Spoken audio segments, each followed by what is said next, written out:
So hello everyone, I hope you all are doing well. I hope आपने first video देखा होगा। First video के अंदर हमने बेसिकली क्या किया था, हमने case scenario number 1 to case scenario number 11 किया था। टोटल 5 वीडियोस का 5 लेक्चर्स की ये सीरीज है। इसके अंदर हम दूसरा लेक्चर आज करेंगे। इसमें हम केस सिनेरियो नंबर 12 से लेकर केस सिनेरियो नंबर 22 तक कवर करेंगे।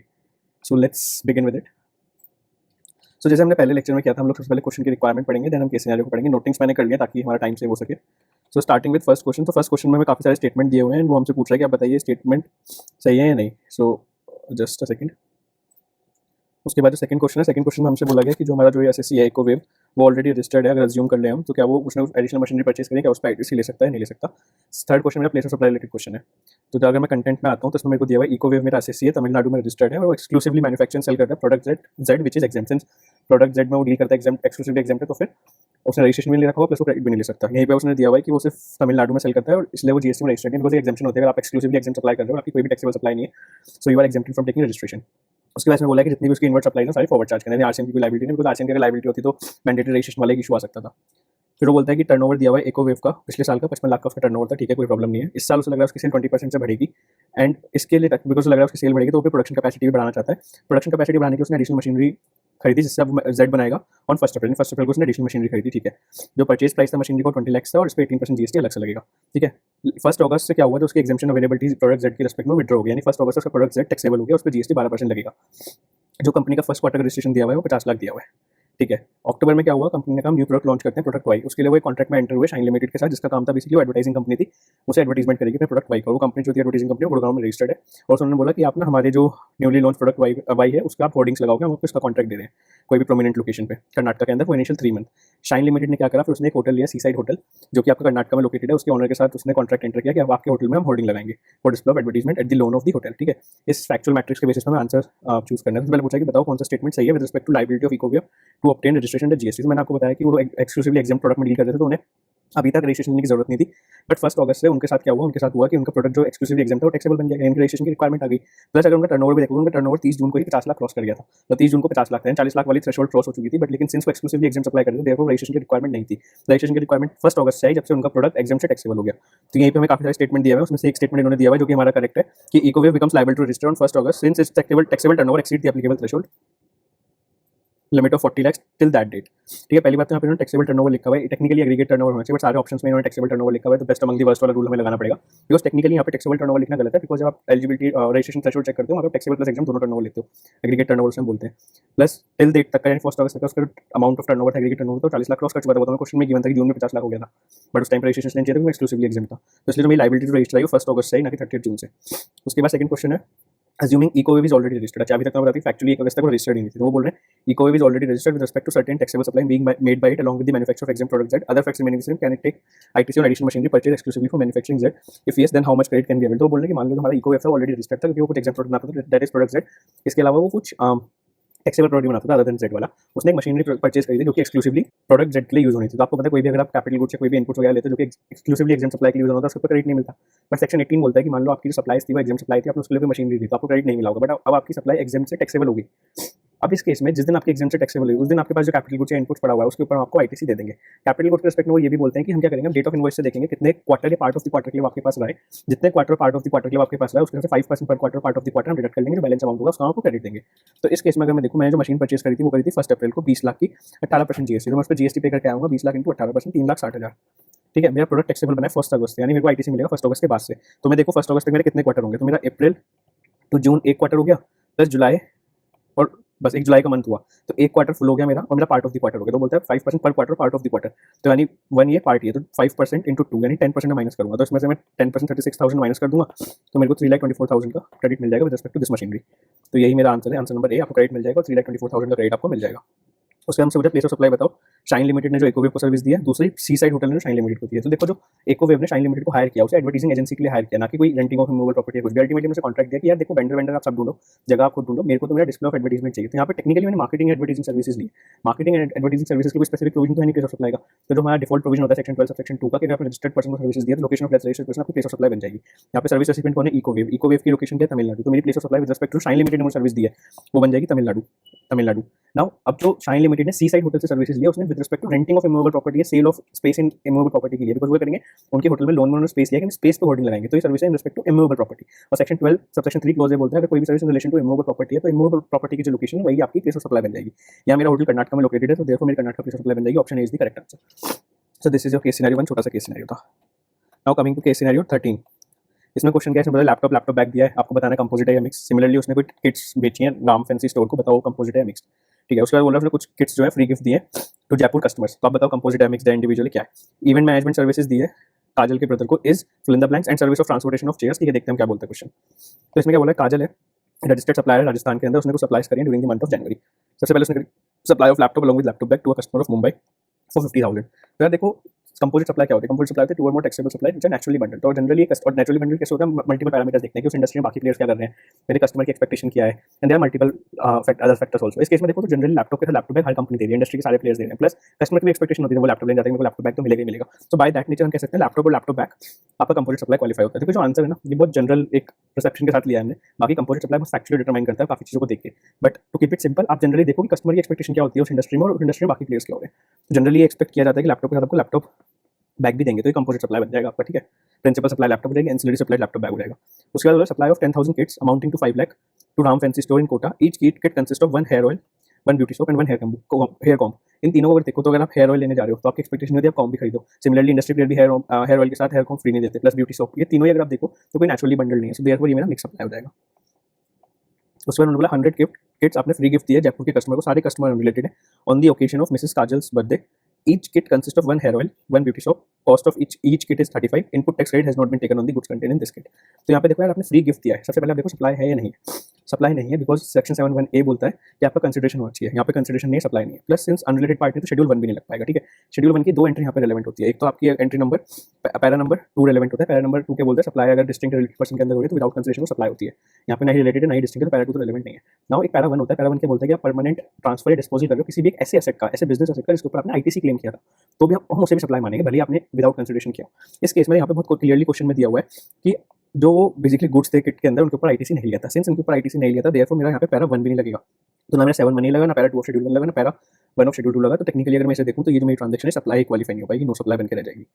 ठीक है, उसके बाद मेरे को बोला इवेंट मैनेजमेंट सर्विसेज दी है फ्री ऑफ कॉस्ट टू हर ब्रदर। तो काजल ने अपने ब्रदर को इवेंट मैनेजमेंट सर्विसेज दिया और ब्रदर उस पर होली डिपेंडेंट है। ठीक है, cost of providing set services 80,000। तो अगर आप देखोगे यहाँ पे कोई कंसिडरेशन है तो नहीं, उसने फ्री ऑफ कॉस्ट दिया, तो सेक्शन 7(1)(a) तो लग नहीं पाएगा मेरा बिकॉज कंसिडरेशन नहीं है। नाउ शेड्यूल 1 लगेगा, शेड्यूल 1 लगाने के लिए मेरे को चेक करना पड़ेगा क्या वो रिलेटेड पार्टी है या नहीं है। तो अगर आप रिलेटेड पार्टी सेक्शन 15 का एक्सप्लेनेशन पढ़ा होगा तो बोलता है अगर मेंबर ऑफ सेम फैमिली तो आप रिलेटेड पार्टी होते हो। और जो फैमिली की डेफिनेशन है, फैमिली की डेफिनेशन बोलता है ब्रदर सिस्टर आपकी फैमिली कंसिडर होंगे अगर they are dependent on them, they are dependent on you. यहाँ पे लिखा होली डिपेंडेंट ऑन हर है, तो उसका ब्रदर है काजल का, वो काजल पे डिपेंडेंट है, देयरफॉर यहाँ पे ऑल्दो कंसिडरेशन नहीं है बट शेड्यूल 1 के अंदर ही आपका सप्लाई बन जाएगा, शेड्यूल 1 के अंदर। उसके बाद आपको 5th पॉइंट देता है 1400 chairs and 100 cooler hired out to function garden Ajmer. तो आपने क्या किया है, आपने 1400 चेयर और 100 कूलर्स रेंट पे दिए हैं फंक्शन गार्डन को अजमेर में for 3,30,000 including cost of transporting the chairs and coolers from Mrs kajals godown at the Jaipur. और उनके साथ साथ आप उन्हें ट्रांसपोर्ट भी कर रहे हो कि उन चेयर और कूलर को आप वहाँ पे उठा के ट्रांसपोर्ट कर रहे हो। तो ये तो क्लासिक केस है यार कंपोजिट सप्लाई का, आप गुड्स रेंट पे दे रहे हो, उस गुड्स को आप ट्रांसपोर्टेशन भी करके दे रहे हो। तो मेन प्रिंसिपल सर्विस क्या है, renting of goods, ancillary service क्या है, ट्रांसपोर्टेशन ऑफ गुड्स। तो ये तो कंपोजिट सप्लाई हो गया, कंपोजिट सप्लाई जहाँ प्रिंसिपल सप्लाई आपकी रेंटिंग ऑफ गुड्स हो गया और आपकी एंसिलरी ट्रांसपोर्टेशन हो गया। All the amounts are exclusive of GST यहाँ पे आपको दिया हुआ है। तो सप्लाई ऑफ लैपटॉप बैग हमने बताया था कंपोजिट सप्लाई, किट जो थी वो मिक्स सप्लाई, तो हमारा फर्स्ट का ये आंसर हो गया। जो हमने फ्री गिफ्ट दिया हो तो नो सप्लाई बन जाएगा बिकॉज हमने डिस्कस किया ऊपर क्यों।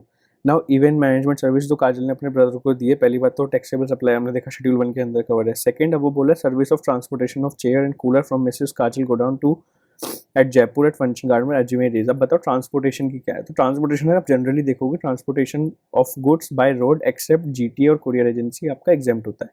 इस केस में काजल ना ही जीटीए ना ही कुरियर एजेंसी है, तो देयरफॉर ट्रांसपोर्टेशन वैसे तो एग्जेम्प्ट होना चाहिए।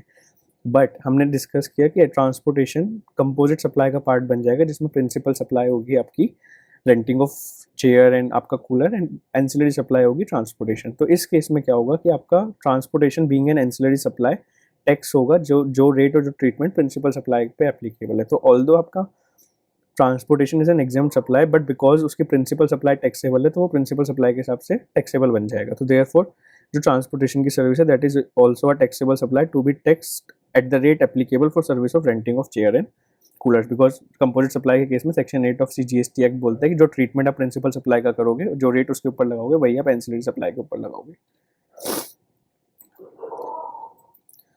Now let's jump to the next case scenario number 14। इसमें देखते हैं क्वेश्चन ने क्या पूछा है। इसने फर्स्ट क्वेश्चन में पूछा है कि in respect of outward transaction अगस्त के कुछ वैल्यू ऑफ सप्लाई बताओ, अमाउंट ऑफ TDS बताओ for the month of September, value of supply बताओ अक्टूबर के लिए जो कि अपने भारत को दिए, टाइम ऑफ सप्लाई और एप्लीकेबल रेट ऑफ GST बताओ जो सौराष्ट्र एसोसिएट को आपने सर्विसेज दिए, देन प्लेस ऑफ सप्लाई बताओ जो सर्विस अपने अवेल करिए सन लिमिटेड से with respect to event in Bangalore and Japan, plus सितंबर की एग्जाम सप्लाई बताओ। ठीक है, इस क्वेश्चन में मेरे को सबसे पहले यहाँ पे अगस्त की ट्रांजेक्शन दी हुई है, फिर यहाँ पे सितंबर की ट्रांजेक्शन दी हुई है, फिर बाकी अक्टूबर की मेरे को यहाँ से ट्रांजेक्शन दी हुई है। तो सबसे पहले अगर मैं क्वेश्चन देखूँ तो दीनल पटेल इसमें हमारा एक असेसी है जो कि रजिस्टर्ड है रेगुलर स्कीम में दिल्ली के अंदर। ठीक है, अब वो क्या करता है, उसका बिजनेस क्या है, वो supply of various goods as well as services करता है अक्रॉस द कंट्री। अब खुद भी करता है और अपने एजेंट के थ्रू भी करता है। अगस्त में उसने कुछ फॉलोइंग आउटवर्ड ट्रांजेक्शन करी है। तो मेरा फर्स्ट क्वेश्चन था, मेरे को अगस्त की आउटवर्ड सप्लाई बतानी थी, तो देखते हैं। उसने एक वॉच गिफ्ट करी है 50,000 की सुजीता बनर्जी को जो कि उसका एम्प्लॉय है, in recognition of his being awarded employee of the year. No other gift was presented to Mr Sudipta during the current financial year. क्या कोई कंसिडरेशन है? नहीं है। तो क्या सप्लाई बनेगा? तो हमें शेड्यूल 1 देखना पड़ेगा। शेड्यूल 1 के अंदर पैरा 2 बोलता है कि अगर रिलेटेड और डिस्टिंक्ट पर्सन के बीच में कोई भी ट्रांजेक्शन हो रही है तो वो सप्लाई बन जाएगी, इवन अगर कंसिडरेशन भी नहीं है, in the course of furtherance of business transaction हुई है। सो फर्स्ट ऑफ ऑल क्या रिलेटेड पर्सन बनते हैं एम्प्लॉय रिलेटेड पर्सन होते हैं अंडर एक्सप्लेनेशन टू सेक्शन 15। ठीक है, अब ये क्या शेड्यूल 1 के अंदर फॉल करेगा? शेड्यूल 1 का जो पैरा 2 है उसका एक प्रोवाइजो है। वो प्रोवाइजो बोलता है अगर एम्प्लॉय अपने एम्प्लॉय को गिफ्ट देता है during the financial year up to 50,000 rupees तो वो सप्लाई नहीं बनेगा। इसमें सिंस 50,000 की वैल्यू और क्लियरली मेंशन है कि करंट फाइनेंशियल ईयर में और कोई गिफ्ट नहीं दिया, देयरफॉर सप्लाई नहीं बनेगा। एक सेकंड क्वेश्चन किसी का ये आ सकता है कि यार व्हाट अबाउट अगर 50,000 से ज़्यादा होता, बट ये तो एम्प्लॉयर एम्प्लॉय है तो शेड्यूल 3 में कवर नहीं होना चाहिए। तो शेड्यूल 3 में से वही ट्रांजेक्शन कवर होती है जो आपकी कॉन्ट्रैक्ट एम्प्लॉयमेंट कॉन्ट्रैक्ट के अंदर आपको दी गई है। जो गिफ्ट है वो वॉलंटरी है, कोई कॉन्ट्रैक्चुअल ऑब्लिगेशन नहीं है। सिर्फ जो कॉन्ट्रैक्चुअल ऑब्लिगेशन अराइज होते हैं बिकॉज ऑफ एम्प्लॉयमेंट कॉन्ट्रैक्ट वही शेड्यूल 3 में कवर होती है। और ये जो एक CBIC का सर्कुलर है उसमें भी इन्होंने क्लैरिफाई किया था कि परक्विजिट्स जो arising out of contractual obligation होते हैं सिर्फ वही शेड्यूल 3 के अंदर कवर होते हैं, इन जनरल वॉलंटरी वाले कवर नहीं होंगे। सो देयरफॉर अगर 50,000 से ज़्यादा होता तो भी शेड्यूल 3 में कवर नहीं होता और शेड्यूल 1 के अंदर सप्लाई बन जाता। बट सिंस 50,000 से ज़्यादा नहीं है तो हमारे केस में तो नो सप्लाई ट्रांजेक्शन है।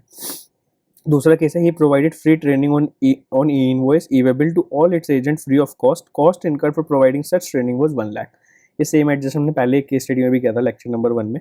तो उसने अपने एजेंट को कुछ ई इनवॉइस और ईवेबल के ऊपर ट्रेनिंग दिया, उसके उसने कुछ भी रिकवर नहीं किया। सेक्शन 7(1)(a) के अंदर सप्लाई बनेगा नहीं बनेगा, नो कंसिडरेशन। शेड्यूल 1 के अंदर सप्लाई बनेगा नहीं बनेगा, दो para relevant, para 2 para 3। Para 2 के अंदर रिलेटेड डिस्टिंक्ट पर्सन बनेगा या नहीं बनेगा?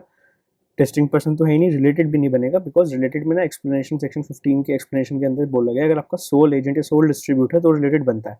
क्वेश्चन के अंदर मेरे को नहीं बताया सोल है या फिर सोल नहीं है, तो मैं हमेशा अज्यूम करूंगा कि सोल नहीं है तो रिलेटेड पर्सन नहीं है, पैरा 2 नहीं लगेगा। नाउ पैरा 3 प्रिंसिपल एजेंट वाली ट्रांजेक्शन। सो पैरा 3 के अंदर सिर्फ प्रिंसिपल एजेंट के बीच में सप्लाई ऑफ गुड्स की ट्रांजेक्शन होती है वो कवर होती है, सर्विस कवर नहीं होती, तो पैरा 3 भी नहीं लगेगा, therefore it is also a no supply transaction. तो अगर मैं इसका क्वेश्चन नंबर 1 देखता हूँ, अगस्त के अंदर मेरी वैल्यू ऑफ सप्लाई नील मेरा आंसर हो जाएगा बिकॉज दोनों ही ट्रांजेक्शन में नो सप्लाई है। अच्छा, यहाँ मैंने क्या किया, मैंने केस सिनेरियो का एक पैरा पढ़ा और देन मैं आंसर पे जंप कर गया। क्यों? बिकॉज मैंने केस स्टडी पहले से पढ़ी हुई है एंड मेरे को पता है कहाँ पे क्या इन्फॉर्मेशन रेलेवेंट है क्या इन्फॉर्मेशन रेलेवेंट नहीं है। बट जब मैंने लेक्चर नंबर 1 कराया था मैंने इनिशियल 2 केस स्टडीज में आपको अप्रोच बताई थी आपको किस तरीके से एग्जाम के अंदर करना है, तो आप वैसे ही करना। आपको पहले क्वेश्चन पढ़ना होगा, क्वेश्चन के अंदर क्या है आप एक माइंड में मेकअप कर लो क्या क्या मुझसे पूछा गया।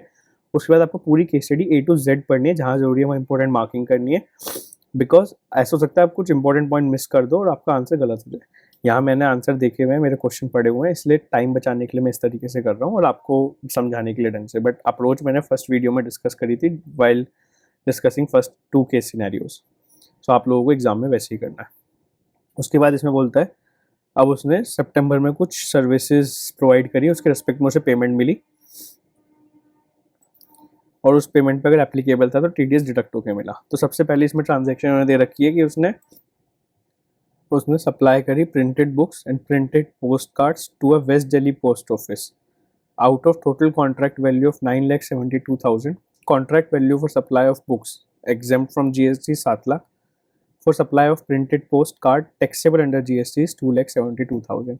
ठीक है, बोल रहे हैं वेस्ट दिल्ली पोस्ट ऑफिस है। सबसे पहले post office department of government होता है, ठीक है, तो कहीं भी पोस्ट ऑफिस आएगा that is a government department, खत्म किस्सा।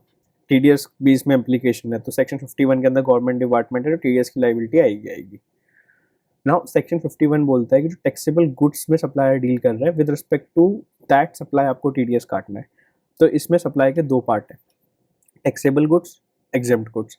एग्जेम्प्ट गुड्स के केस में मेरे को टीडीएस नहीं काटना, तो मेरे को टैक्सेबल गुड्स के रिस्पेक्ट में काटना है। प्लस जो मेरे को कॉन्ट्रैक्ट वैल्यू भी देखनी है, मेरे को कॉन्ट्रैक्ट वैल्यू भी सेक्शन 51 बोलता है with respect to taxable goods देखनी है। तो मेरे पूरे कॉन्ट्रैक्ट की वैल्यू यहाँ पे 9,72,000 है, उसमें से आपका 7 लाख जो आपका है वो एग्जेम्प्ट का है, 2,72,000 आपका टैक्सेबल का है, और नीचे मेरे को दिया हुआ है कि जो अमाउंट है वो 18% जीएसटी है। तो इस पर टीडीएस आएगा नहीं आएगा मेरे को इसे ग्रॉस अप करके देखना पड़ेगा विदाउट जीएसटी इसकी अमाउंट कितनी बैठती है। तो अगर मैं 2,72,000 को डिवाइड करूँ 118%, ये आता है मेरा 23,508, तो ये 2.5 लाख से कम बैठती है, यानी इस पर मेरा टीडीएस इम्प्लीकेशन नहीं आएगा। ठीक है, now B supply of services of maintenance of street light in municipal area of East Delhi. It is an activity in relation to any function entrusted to a municipality under Article 243W of the Constitution. The maintenance contract entered into with the Municipal Corporation of Delhi also involves replacement of defunct lights and other spares. However, the value of supply of goods is not more than 25% of the value of composite supply. Contract value is 3.5 lakh.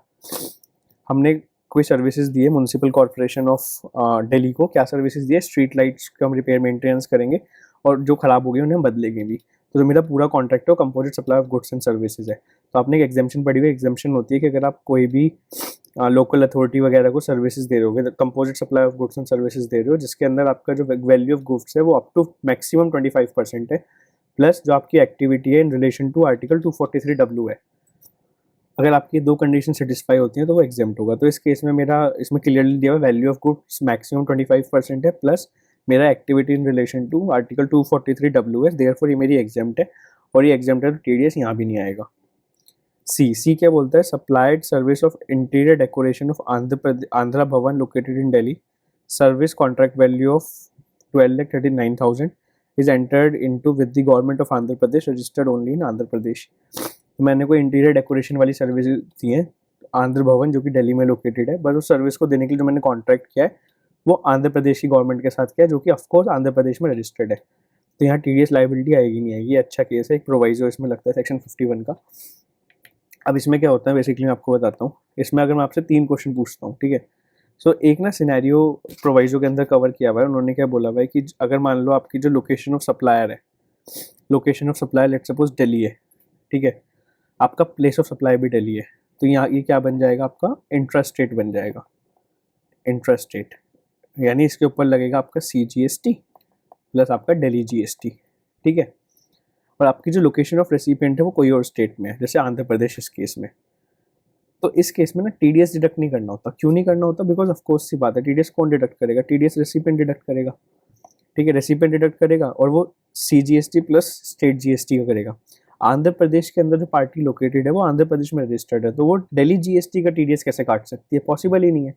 तो इसी वजह से इन्होंने क्या बोला कि अगर आपकी ये सिचुएशन है, क्या सिचुएशन कि अगर आपका location of supplier state A में है, प्लेस ऑफ सप्लाई भी उसी स्टेट में है, लेकिन आपका जो लोकेशन ऑफ रेसिपिएंट है वो स्टेट बी में है, तो वहाँ पे टीडीएस की रिक्वायरमेंट नहीं आती। इस केस में अगर मैं देखूँ, सिंस ये interior decoration service with respect to immovable property है, तो सेक्शन 12(3) क्लॉज ए के अंदर आपकी प्लेस ऑफ सप्लाई तो दिल्ली बन जाएगी, प्लस जो लोकेशन ऑफ सप्लायर है, यानी जो मैं हूँ, मैं भी दिल्ली के अंदर रजिस्टर्ड हूँ, तो मेरी लोकेशन ऑफ सप्लायर दिल्ली बन जाएगी। और रेसिपिएंट का इन्होंने दिया हुआ है कि आंध्र प्रदेश गवर्नमेंट है जो कि आंध्र प्रदेश में रजिस्टर्ड है, location of recipient Andhra Pradesh बन जाएगी। ये सिचुएशन में टीडीएस नहीं कटता, तो टीडीएस लाइबिलिटी मेरी यहाँ भी नहीं आएगी, ठीक है। तो मेरी तीनों में ही टीडीएस लाइबिलिटी नहीं आएगी। तो अगर क्वेश्चन देखो, amount of TDS that will be deducted against supply made during the month of September, तो इसमें मेरा नील आंसर आ जाएगा, option A is the correct answer. उसके बाद मेरे को बोलता है कि मिस्टर धिनल जो है उन्होंने contract for supply of service enter किया सौराष्ट्र एसोसिएट्स के साथ 1 जून को। उन्होंने सर्विस देनी शुरू कर दी 5 जून को। सर्विस कंप्लीट हो गई 10 अक्टूबर को। 20 अक्टूबर को इनवॉइस रेज हो गया। जो पेमेंट थी चेक से वो 15 अक्टूबर को आ गई और उसी दिन बुक्स के अंदर अकाउंट्स के अंदर उस पेमेंट को हमने रिकॉर्ड भी कर लिया, बट बैंक में वो पेमेंट आई 18 अक्टूबर को। इन द मीन टाइम 16 अक्टूबर को मेरा रेट चेंज हो गया 12% टू 18%। टाइम ऑफ सप्लाई इसमें हमसे पूछेगा। मैं क्वेश्चन अगर देखूँ तो क्वेश्चन नंबर 4 में टाइम ऑफ सप्लाई पूछेगा। सेक्शन 14 आपने एक पढ़ा होगा, सेक्शन 14 का केस है। सेक्शन 14 क्या बोलता है मैं आपको सीधे सीधे बताता हूँ। सेक्शन 14 बोलता है आपका change in rate of tax अगर हुआ है तो उसमें आप टाइम ऑफ सप्लाई कैसे डिटरमाइन करोगे। उसके लिए वो सिंपल मेथडोलॉजी बताते हैं, सिंप्लीफाई करके हम देखते हैं। वो क्या बोलता है कि यार आप ना 3 चीज़ देखो। आप देखो इनवॉइस कब इशू हुआ है, आपकी सप्लाई कब हुई है और आपकी पेमेंट कब रिसीव हुई है। पेमेंट रिसीव का मतलब क्या होता है? पेमेंट रिसीव का मतलब बोलते हैं अर्लियर ऑफ पेमेंट जो आपकी बुक्स में हुई है या बैंक में हुई है, दोनों में से जो पहले, उसे हम रिसीप्ट ऑफ पेमेंट मानेंगे। लेकिन एक एक्सेप्शन वो देते हैं कि अगर आपके बैंक के अंदर पेमेंट क्रेडिट हुई है after 4 working days from the date of change in rate of tax, तो उस केस में जिस दिन आपके बैंक में क्रेडिट हुई है हम उसी दिन को आपका डेट ऑफ पेमेंट मानेंगे, date of receipt of payment मानेंगे, अर्लियर वाला लॉजिक नहीं लगाएंगे। तो ये एक्सेप्शन होती है। उसके बाद वो बोलते हैं कि इन तीनों में से तो सिचुएशन क्या होगी, यहाँ पे आपका रेट चेंज हुआ है, उससे पहले कुछ इवेंट्स हुए होंगे, कुछ उसके बाद इवेंट हुए होंगे। तो ये बोलता है अभी 3 इवेंट देखो, इन 3 में से जो भी 2 इवेंट, अगर इनमें से कोई भी 2 इवेंट बिफोर रेट चेंज हो गए तो time of supply rate change से पहले वाली आ जाएगी। अगर इनमें से कोई भी 2 इवेंट आफ्टर रेट चेंज हुए तो आपकी time of supply after rate change वाली आ जाएगी। नाउ टाइम ऑफ सप्लाई की एग्जैक्ट डेट क्या होगी? एग्जैक्ट डेट के लिए वो बोलते हैं कि देखो सबसे पहला रूल तो हम आपको बता देते हैं। पहले तो आप ये देख लो कि आफ्टर रेट चेंज वाली टाइम ऑफ सप्लाई होगी या बिफोर वाली होगी। तो जो मैंने अभी बताया उस लॉजिक से कि मैं देखूंगा 2 इवेंट मेरे बिफोर आ रहे हैं या आफ्टर आ रहे हैं, अकॉर्डिंगली मैं देख लूंगा कि मेरी टाइम ऑफ सप्लाई आफ्टर आ रही है बिफोर आ रही है। नाउ मैंने एक बार डिटरमाइन कर लिया। अब एक चीज़ आपको हमेशा ध्यान रखनी है कि जो डेट ऑफ सप्लाई है वो कभी भी टाइम ऑफ सप्लाई नहीं होगी। तो या तो डेट ऑफ इनवॉइस आपकी टाइम ऑफ सप्लाई होगी सेक्शन 14 के अंदर, या फिर डेट ऑफ इनवॉइस होगी। उसके लिए क्या बोलते हैं कि देखो आपने ये डिसाइड कर लिया कि आपकी टाइम ऑफ सप्लाई आफ्टर है या बिफोर है, बेसिस 2 इवेंट्स आपने कर लिया। अब आप देखो जो 2 इवेंट्स आप जिन 2 इवेंट्स के बेसिस पे आपने डिसाइड किया वो 2 इवेंट कौन से हैं। अगर वो दोनों event date of payment and date of invoice है तो उन दोनों में से जो पहले आ रहा है earlier of them will be time of supply. अगर आपका वो 2 इवेंट में से एक इवेंट तो है सप्लाई, दूसरा इवेंट या तो डेट ऑफ पेमेंट है या डेट ऑफ इनवॉइस है, तो वो बोलते हैं जो दूसरा इवेंट है या तो डेट ऑफ इनवॉइस या डेट ऑफ पेमेंट, वो आपकी टाइम ऑफ सप्लाई हो जाएगी। तो इतना सिंप्लीफाई करके इन्होंने बोला हुआ है। तो अगर मैं इस केस में देखता हूँ, इस केस में मेरा 1 जून को कॉन्ट्रैक्ट एंटर हुआ, 5 जून को सर्विस कमेंस हो गई, 10 अक्टूबर को सर्विस कंप्लीट हो गई, पेमेंट इन बुक्स 15 अक्टूबर को हो गई, 16 अक्टूबर को जीएसटी रेट चेंज हुआ, 18 अक्टूबर को मेरे बैंक में पेमेंट आ गई, 20 अक्टूबर को इनवॉइस आ गया। 3 इवेंट क्या है? Invoice, payment, service. तो मेरा इनवॉइस तो बाद में आया, ठीक है। मेरा सप्लाई जो हुई सर्विस वो बिफोर हो गई, एक इवेंट मेरा यहाँ मीट हो गया, plus date of receipt of payment में बोलते हैं कि आप date of books, payment of in books and payment in bank दोनों का अर्लियर ले लो। मेरी पेमेंट इन बुक्स 15 अक्टूबर को हुई, बैंक 18 अक्टूबर को हुआ, तो अर्लियर 15 अक्टूबर आ जाएगा। तो मेरा दूसरा इवेंट भी यहाँ पे आ गया। प्लस इस केस में अगर आप देखो तो 16 अक्टूबर को रेट चेंज हुआ, मुझे विद इन 2 वर्किंग डेज या 18 अक्टूबर को ही पेमेंट आ गई। तो देयरफॉर जो हमने एक्सेप्शन पढ़ी थी ये वाली कि अगर आपका विद इन 4 वर्किंग डेज के अंदर नहीं आया, सो अगर विद इन 4 वर्किंग डेज जिस दिन आपका रेट चेंज हुआ है उसके अगर 4 वर्किंग डेज के अंदर बैंक में पेमेंट आ गया तो पेमेंट इन बैंक और payment in books whichever is earlier आप लोगे। अगर विद इन 4 वर्किंग डेज के अंदर नहीं आया तो इन दैट केस आप जिस दिन बैंक के अंदर आया उसे आप टाइम ऑफ सप्लाई लोगे। इस केस में मेरा 2 ही वर्किंग डेज के अंदर आ गया, सो देयरफॉर मैंने दोनों का पहले जो 15 अक्टूबर है उसे टाइम ऑफ सप्लाई लिया, उसे date of receipt of payment लिया। नाउ अगर आप मेरे देखो तो मेरे 2 event supply plus payment GST rate change से पहले आ गए, तो टाइम ऑफ सप्लाई मेरे पहले वाला लगेगा, ठीक है।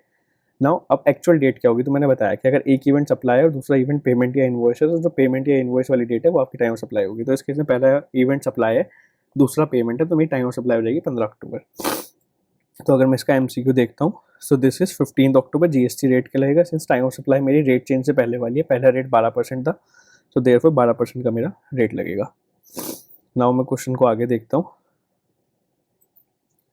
ये बोलता है मिस्टर धिनल ने अपनी कोई कमर्शियल बिल्डिंग रेंट पे दी भारत को for the month of October, for which he charges a rent of 19,50,000।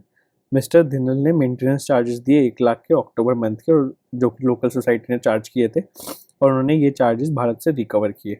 उसके अलावा मिस्टर धिनल ने म्यूनसिपल टैक्सेस दिए 2,85,000 के, जो उसने भारत से रिकवर नहीं किए।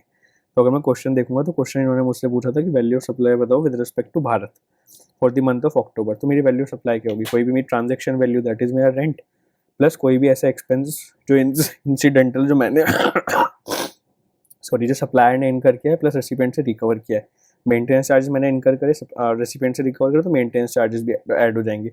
म्यूनसिपल टैक्सेस मैं सप्लायर ने खुद पे किए हैं, सामने वाली पार्टी से रिकवर नहीं करें। सिंस मैंने उससे रिकवर ही नहीं करे तो मेरे वैल्यू सप्लाई का पार्ट नहीं बनेंगे। तो मेरा वैल्यू सप्लाई में क्या आ जाएगा, रेंट आ जाएगा 19,50,000 का, मेंटेनेंस आएगा 1 लाख का। तो मेरी जो वैल्यू सप्लाई हो जाएगी वो हो जाएगी 20,50,000। तो हमने फर्स्ट क्वेश्चन कर लिया, सेकंड कर लिया, थर्ड कर लिया, फोर्थ कर लिया, फिफ्थ और सिक्स्थ हमारे बचते हैं। तो हम क्वेश्चन को आगे बढ़ते हैं। ये बोलता है during the month of December mister Dinal hired services of Sun Limited and event management company registered in Delhi for organising 2 events, one in Bangalore, another event in Japan. So देखो हमने ये पहले भी पढ़ा था, अगर आपका supplier of service as well as recipient of service दोनों इंडिया के अंदर हैं तो आपका सेक्शन 12 के अंदर प्लेस ऑफ सप्लाई निकलता है। सेक्शन 12 के अंदर वो ये बोलता है कि अगर आपकी जो इवेंट मैनेजमेंट सर्विसेज हैं वो आपके रजिस्टर्ड पर्सन को दी गई हैं, तो सेक्शन 12 सबसेक्शन 7 बोलता है जो लोकेशन ऑफ रजिस्टर्ड पर्सन है वही आपका प्लेस ऑफ सप्लाई बन जाएगा। तो इस केस में अगर मैं देखूँ इवेंट मैनेजमेंट सर्विस, मेरे इवेंट कहाँ पे हुआ है, जापान में हुआ है, कर्नाटक में हुआ है, बट कहाँ पे हुआ है फ़र्क ही नहीं पड़ता सेक्शन 12 के अंदर, बिकॉज सेक्शन 12 के अंदर तो रजिस्टर्ड पर्सन की लोकेशन आपका प्लेस ऑफ सप्लाई बन जाता है। तो मेरा रेसिपिएंट है ये रजिस्टर्ड इन दिल्ली, सो मेरा प्लेस ऑफ सप्लाई हो जाएगा with respect to both the events Delhi. तो मेरा आंसर आ जाएगा दिल्ली एंड दिल्ली, बैंगलोर और जापान दोनों इवेंट्स के लिए दिल्ली मेरा प्लेस ऑफ सप्लाई हो जाएगा। नाउ इसमें लास्ट क्वेश्चन पूछता है compute the value of exempt supply for the month of September. तो क्वेश्चन में कुछ पढ़ना बाकी है नहीं, हमने बोल दिया, उन्होंने बोला सारे वर्किंग डेज हैं, वो rate in change in rate of वाले के उसने बताया सारी इंटरेस्ट रेट है, ठीक है। एग्जाम सप्लाई बताओ सितंबर के लिए, सितंबर मेरा मंथ यहाँ पे था। पहले वाले केस में एक तो 7 लाख की एग्जाम सप्लाई थी गुड्स वाली, दूसरा मैंने बताया था कंपोजिट सप्लाई है तो 3.5 लाख की एग्जाम सप्लाई हो गई थी, ये भी एग्जाम्शन में आता है। तो 10,50,000 में टोटल हो गई exempt supply. This is it. Now next case scenario is case scenario number 15, छोटा सा केस सिनेरियो। इसमें कुछ डायरेक्ट सेलिंग एजेंट रिलेटेड हमसे पूछेगा, सिक्योरिटी सर्विस पूछेगा, renting of motor vehicle for transportation of passenger related कुछ है, उसके बाद कुछ रिप्रेजेंटेशन सर्विस रिलेटेड कुछ पूछेगा। तो इसमें एक ऑल इन वन है, पार्टनरशिप फॉर्म है, जीएसटी के अंदर रजिस्टर्ड है, काफ़ी सारी सर्विसेज दे रहे हैं अपनी फॉर्म के अंदर और रेगुलर स्कीम के अंदर जीएसटी पे कर रहे हैं। सर्टेन उनकी सप्लाई, आउटवर्ड सप्लाई और इनपुट सप्लाई, इनवर्ड सप्लाई की हमें डिटेल दे रखी है। सबसे पहले इन्होंने बोला हुआ है डायरेक्ट सेलिंग एजेंट सर्विसेज दे रहे हैं वाई बैंक लिमिटेड को, तो एक बैंक और बैंक को बेसिकली बैंकिंग कंपनी को डायरेक्ट सेलिंग एजेंट दे रहे हैं। तो आपने आरसीएम के अंदर एक एंट्री पड़ी हुई है, डायरेक्ट सेलिंग एजेंट सर्विसेज आप देते हो किसी भी बैंक एनबीएफसी वगैरह को, तो वो आरसीएम के अंदर बैंक टैक्स पे करता है। लेकिन उस एंट्री के अंदर सिर्फ individual direct selling agent cover होते हैं, मतलब कोई भी body corporate, partnership form, LLP उसमें कवर नहीं होती। अगर आपका सप्लायर इन तीनों में से कोई है तो वो आरसीएम नहीं लगेगा। मेरे केस में पार्टनरशिप फॉर्म हूँ, देयरफॉर ये वाली आरसीएम एंट्री नहीं लगेगी और फॉरवर्ड चार्ज के अंदर टैक्स पे होगा। उसके बाद सेकंड बोलता है provided security service by way of supply of security personnel to ABC private limited registered person under GST. तो अगर सिक्योरिटी सर्विसेज देता है कोई भी person other than body corporate to any person who is registered under GST तो उस पर RCM लगता है। इस केस में क्या मैं बॉडी कॉर्पोरेट हूँ? बॉडी कॉर्पोरेट नहीं हूँ। क्या मेरी सामने वाली पार्टी रजिस्टर्ड है? हाँ, मेरी सामने वाली पार्टी रजिस्टर्ड है, तो देयरफॉर इसके अंदर आरसीएम में टैक्स पे हो जाएगा। उसके बाद बोलता है provided security services to PSR trust and unregistered person under GST. Now यहाँ पे मैं रेसिपिएंट अनरजिस्टर्ड है, अगर वो रजिस्टर्ड होता तो ही आरसीएम लगता है, सिंस अनरजिस्टर्ड है देयरफॉर यहाँ पे फॉरवर्ड चार्ज लग जाएगा। Now provided renting of motor vehicle for transportation of passenger to Amaze Tours Limited and value of supply includes cost of fuel। तो इसमें बेसिकली क्या होता है कि आपने पढ़ा होगा, अगर आप रेंटिंग ऑफ मोटर व्हीकल कर रहे हो which is design to carry passenger and उसकी जो कंसिडरेशन है उसके अंदर कॉस्ट ऑफ फ्यूल इंक्लूडेड है, तो वो आरसीएम के अंदर टैक्सेबल होता है। आरसीएम के अंदर टैक्सेबल कब होता है? फर्स्ट सप्लायर कौन होना चाहिए? सप्लायर होना चाहिए कोई भी person other than body corporate, plus जो पर्सन है वो 12% का जीएसटी लगा के फॉरवर्ड चार्ज में टैक्स पे ना कर रहा हो, ठीक है। रेसिपिएंट कौन होना चाहिए? रेसिपिएंट आपको बॉडी कॉर्पोरेट होना चाहिए। इस केस के अंदर मेरा सप्लायर कौन है? पार्टनरशिप फॉर्म है अदर देन बॉडी कॉर्पोरेट है, प्लस क्वेश्चन के अंदर कहीं भी नहीं दिया कि उसने 12% का जीएसटी लगा के इनवॉइस रेज किया है, प्लस मेरा recipient MS tours limited body corporate है, देयरफॉर ये आरसीएम के अंदर कवर हो जाएगा। दूसरी सेम एंट्री दी हुई है बट इसमें मेरा रेसिपिएंट एक सीए फॉर्म है, बॉडी कॉर्पोरेट नहीं है, देयरफॉर मेरा यहाँ पे फॉरवर्ड चार्ज के अंदर होगा बिकॉज रेसिपिएंट बॉडी कॉर्पोरेट नहीं है। उसके अलावा मैंने रिप्रेजेंटेशन सर्विसेज लिए पीबी एंड कंपनी से law firm towards a consumer court case. सबसे पहले क्या एग्जेम्पशन होगी, एग्जेम्पशन तब होती है अगर कोई भी फॉर्म ऑफ एडवोकेट किसी भी बिजनेस एंटिटी को जिसका लास्ट ईयर का टर्नओवर रजिस्ट्रेशन थ्रेशोल्ड क्रॉस नहीं कर रहा था, अगर उसे सर्विसेज देते हैं तो वो एग्जाम्प्ट होती है। इस केस में टर्नओवर की डिटेल मेरे को दी है नहीं दी है, बट इसमें मेरे को एक डिटेल दी है, ऑल इन वन ने अपना बिजनेस फरवरी में स्टार्ट किया है और ये ट्रांजैक्शन कब की है, मार्च की, तो यानी एक ही महीना हुआ है, तो यानी पिछले साल तो आप एग्जिस्ट ही नहीं करते थे, तो पिछले साल तो आपका टर्नओवर नहीं होगा, देयरफॉर ये एग्जाम्प्ट हो जाएंगी, बिकॉज आप एक ऐसी बिजनेस एंटिटी जिसका पिछले साल का turnover with in threshold limit था, जब मैं एग्जिस्ट ही नहीं करता तो मेरा टर्नओवर भी नील मान सकते हो, सो देयरफॉर ये आपकी एग्जाम्प्ट हो जाएगी। उसके अलावा बोला हुआ है सारा 9% पे यानी 18% पे टैक्स होगा, सिर्फ ट्रांसपोर्टेशन वाले केस में जो रेंटिंग ऑफ मोटर व्हीकल है उस पर 5% लगेगा। आईटीसी की प्रोविजन इग्नोर करो और आंसर करो। जो आपका डायरेक्ट सेलिंग एजेंट अपने वाई बैंक को दी है, क्या वो आरसीएम में होगा, एफसीएम में होगा, इसके ऊपर टैक्स कौन पे करेगा? अगर फॉरवर्ड चार्ज होगा तो ऑल इन वन करेगा, हमने देखा था डायरेक्ट सेलिंग एजेंट में फॉरवर्ड चार्ज होगा तो ऑल इन वन पे करेगा। नाउ दूसरी जो आपकी renting of motor vehicle amaze tour को यानी बॉडी कॉर्पोरेट को, इस पे आरसीएम होगा तो अमेज टूर पे करेगा, तो देयरफॉर मेरा बी ऑप्शन हो जाएगा। सेकंड क्वेश्चन क्या है, सिक्योरिटी सर्विस जो मैंने एबीसी प्राइवेट को दी है और पीएसआर ट्रस्ट को दी है, इस पे कौन टैक्स करेगा? तो एबीसी वाला मेरा आरसीएम में होगा तो इस पे एबीसी पे करेगा, पीएसआर वाला मेरा एफसीएम में होगा तो इस पे ऑल इन वन पे करेगा, तो मेरा सी ऑप्शन करेक्ट आंसर हो जाएगा। रिप्रेजेंटेशन सर्विस मैंने बताया ये एग्जाम्प्ट हो जाएगी बिकॉज मेरी business entity last year exist ही नहीं करती थी, तो मेरा टर्नओवर विद इन थ्रेशोल्ड मान सकते हैं। सो ये मेरा ये वाला केस सिनेरियो भी हो गया। Next is case scenario number 16। पहला क्वेश्चन कुछ back office support and head office वाला है, आईएसडी वाला, देन कुछ प्लेस ऑफ सप्लाई का है, देन प्लेस ऑफ सप्लाई। ठीक है, क्वेश्चन देख लेते हैं। क्वेश्चन के अंदर क्या दिया हुआ है, वेलकम ग्रुप एक कंपनी है, वो hospitality and advertising services provide करते हैं। इनका हेड ऑफिस आपका महाराष्ट्र में है और ब्रांचेस आपके काफ़ी सारे स्टेट्स में है। हेड ऑफिस और सारी ब्रांच जीएसटी के अंदर रजिस्टर्ड है। उसके बाद जो उसका हेड ऑफिस महाराष्ट्र में है वो कुछ administrative and back office support service देता है अगस्त में उसके ब्रांच ऑफिस को, जो कि केरला में लोकेटेड है। कैसे देता है? Using service of employees working at the head office. Head office में जो एम्प्लॉयज काम कर रहे हैं उनके थ्रू कुछ सर्विसेज देता है केरला को administrative and back office support की। While issuing tax invoice to the branch office, the head office does not include the salary cost of the employees involving in providing such service. तो जब उसने उस पर invoice charge किया back office support services के लिए, तो जो एम्प्लॉयज़ की सैलरी है वो उसने कॉस्ट में इंक्लूड नहीं करा। The branch office is eligible for full ITC. So इतना पढ़ते आपको क्लिक करना चाहिए कि एक रूल 28 आपने पढ़ा होगा। रूल 28 के अंदर वो बोलता है कि अगर supply between related and distinct person है तो उनकी जो वैल्यू सप्लाई होगी बेसिकली वो ओपन मार्केट वैल्यू होगी या फिर like kind and quality and वो वाले प्रोविजन देता है। उसका एक प्रोवाइजर है, वो बोलता है अगर recipient is eligible to full ITC तो आपने जो इनवॉइस के ऊपर वैल्यू डिक्लेयर करी है वही ओपन मार्केट वैल्यू दे देंगे। इसी कॉन्टेक्स्ट में सीबीआईसी का सर्कुलर जो बोलता है देयरफॉर अगर आपका रेसिपिएंट, आपका जो ब्रांच है, अगर वो एलिजिबल टू फुल आईटीसी है तो भले ही आपने इनवॉइस के ऊपर सैलरी कॉस्ट इंक्लूड नहीं करी एम्प्लॉय की तो भी कोई प्रॉब्लम नहीं है। तो आपको प्रोविजन याद आना चाहिए। प्लस इन्होंने बताया अक्टूबर में जो हमारा एसएससी है उसने एक एंटर किया है कॉन्ट्रैक्ट ब्राइट एड्स के साथ।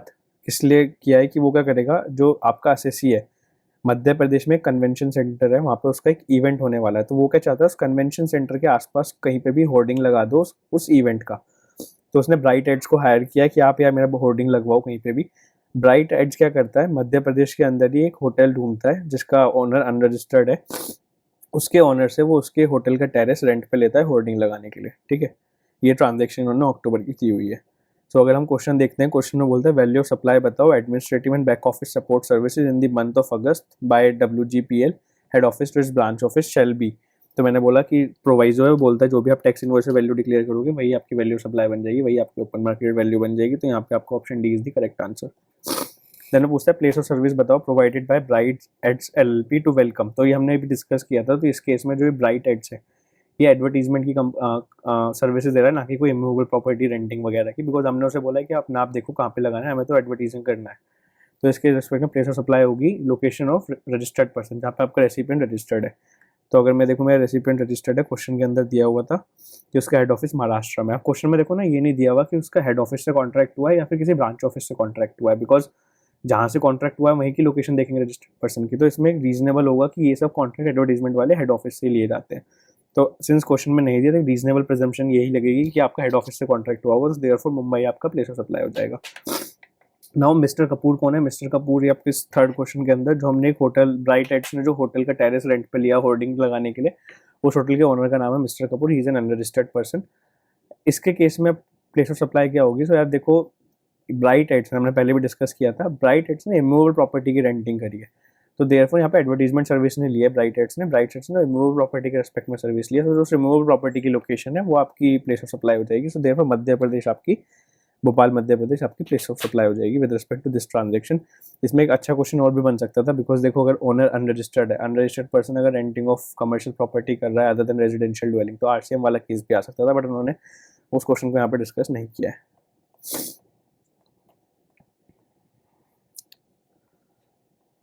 Now next is case scenario number 17। इसका अगर हम क्वेश्चन देखें तो कुछ अमाउंट पूछ रहा है, जॉब वर्क रिलेटेड है, तो कुछ अमाउंट ऐड करने के लिए पूछ रहा है, प्लस प्री डिपॉजिट का क्वेश्चन है, अपील कब तक फाइल कर सकता है उसका क्वेश्चन है। ठीक है, तीन ही क्वेश्चन है, छोटा सा केस सिनेरियो। तो इसमें वेन्यू ऑटोमोबाइल हमारा एसएससी है, it's a company body corporate, registered under GST in Delhi, manufacturing करता है एंड सप्लाई करता है automobile and auto accessories across India. उसके बाद इसमें हमें दिया हुआ है उसका मैन्युफैक्चरिंग प्लांट है जो कि आपका इंदौर में लोकेटेड है मध्य प्रदेश में। ठीक है, उसमें अब फाइनेंशियल ईयर 23-24 में बोल रहे हैं कि उसने कुछ रॉ मटेरियल परचेज किया है, जैसे मेटल शीट्स। उसने रॉ मटेरियल परचेज करके क्या है, पेंटिंग एंड प्लेटिंग के लिए अपने रजिस्टर्ड जॉब वर्कर को भेज दिया, जो कि जॉब वर्कर है उसका एपेक्स सरफेस कोटर्स, वो भी रजिस्टर्ड है जीएसटी के अंदर। जो ये रॉ मटेरियल था उसने डायरेक्टली सप्लायर से अपने पास नहीं मंगाया, सप्लायर से डायरेक्टली उसने अपने जॉब वर्कर को भिजवा दिया। आपको ट्रांजेक्शन की डिटेल दी हुई है कि क्या उस रॉ मटेरियल की वैल्यू थी, कितना उस पर इनपुट टैक्स था, किस दिन अपने परचेज किया, किस दिन जॉब वर्कर को रिसीव हुआ, किस दिन वापस आया। तो हम इससे समझ सकते हैं जॉब वर्कर का क्वेश्चन है। तो अगर आपको याद है सेक्शन 143 के अंदर कंडीशन होती है कि आप डायरेक्टली, मतलब फर्स्ट ऑफ ऑल आप सप्लायर से डायरेक्टली जॉब वर्कर को भेज सकते हो, प्लस जो भी गुड्स आपने जॉब वर्कर को भेजे हैं वो आपको 1 year from the date of sending वापस मंगाने होते हैं। वो 1 ईयर का पीरियड कमिश्नर एक्सटेंड भी कर सकता है। लेकिन एक सेक्शन 19 है सीजीएसटी एक्ट का, सेक्शन 19 बोलता है कि जहाँ पे आप जॉब वर्कर को सप्लायर से डायरेक्टली गुड्स भेज रहे हो, वहाँ पे आप जो 1 साल देखोगे वो डेट ऑफ सेंडिंग से नहीं देखोगे, आप वो देखोगे जिस दिन जॉब वर्कर को रिसीव हुआ है। तो अगर बीइंग अ प्रिंसिपल जो जॉब वर्क करा रहा है, अगर मैं खुद इनपुट्स भेजता हूँ तो मेरे को 1 साल की टाइम लिमिट देखनी है जिस दिन मैंने भेजे। बट अगर मैं सप्लायर से डायरेक्टली जॉब वर्कर को भिजवाता हूँ तो वहाँ पे 1 साल की टाइम लिमिट लगेगी जिस दिन जॉब वर्कर ने रिसीव किया उस दिन से। तो अगर इस केस में मैं देखूँ कौन कौन से 1 साल में आ गए, तो जॉब वर्कर ने इस केस में रिसीव किया 15 जुलाई को और प्रिंसिपल को वापस भेजे 12 जुलाई को। विद इन 1 ईयर का पीरियड है तो विद इन 1 ईयर ही हो गया। दूसरे केस में मैंने जॉब वर्कर ने रिसीव किया 27 सितंबर को, 13 अक्टूबर नेक्स्ट ईयर उसने प्रिंसिपल को भेजे मोर देन 1 ईयर है। सिमिलरली यहाँ पे भी देखो कि ये भी मोर देन 1 ईयर है, लेस देन 1 ईयर है, मोर देन 1 ईयर है। ठीक है, उसके बाद उसने बताया कि मई के महीने में डिपार्टमेंट ने क्या किया, डिपार्टमेंट ने कहा हम एक असेसमेंट करते हैं इस एसएससी की रिटर्न्स की। तो उन्होंने असेसमेंट किया and during the course of assessment proper officer को कुछ इरेगुलरिटी लगी, तो उन्होंने उस बेसिस पे एक डिमांड ऑर्डर इशू कर दिया। टोटल डिमांड उन्होंने निकाली आईजीएसटी 1200 करोड़। जो ऑर्डर इशू हुआ वो 23 जुलाई 2025 को इशू हुआ, जो मुझे कम्युनिकेट हुआ वो 28 जुलाई 25 को कम्युनिकेट हुआ। एसएससी ने क्या किया, उसके अगेंस्ट 30 जुलाई को अपीलेट अथॉरिटी पे, कमिश्नर अपील पे अपील फाइल कर दी। अपीलेट अथॉरिटी ने अपना ऑर्डर पास किया और उसने पूरी डिमांड कंफर्म कर दी, मतलब डिमांड अपहेल्ड कर दी 25 अगस्त को। वो ऑर्डर मेरे को कम्युनिकेट हुआ 29 अगस्त को। अब हमें अपील फाइल करनी है और जो अपीलेट अथॉरिटी का ऑर्डर आया पूरी 1200 करोड़ की डिमांड का, उसमें से 100 करोड़ की डिमांड जो है आपका हमने एसएससी ने एडमिट कर ली और बाकी 1100 करोड़ की डिमांड को वो डिस्प्यूट कर रहा है।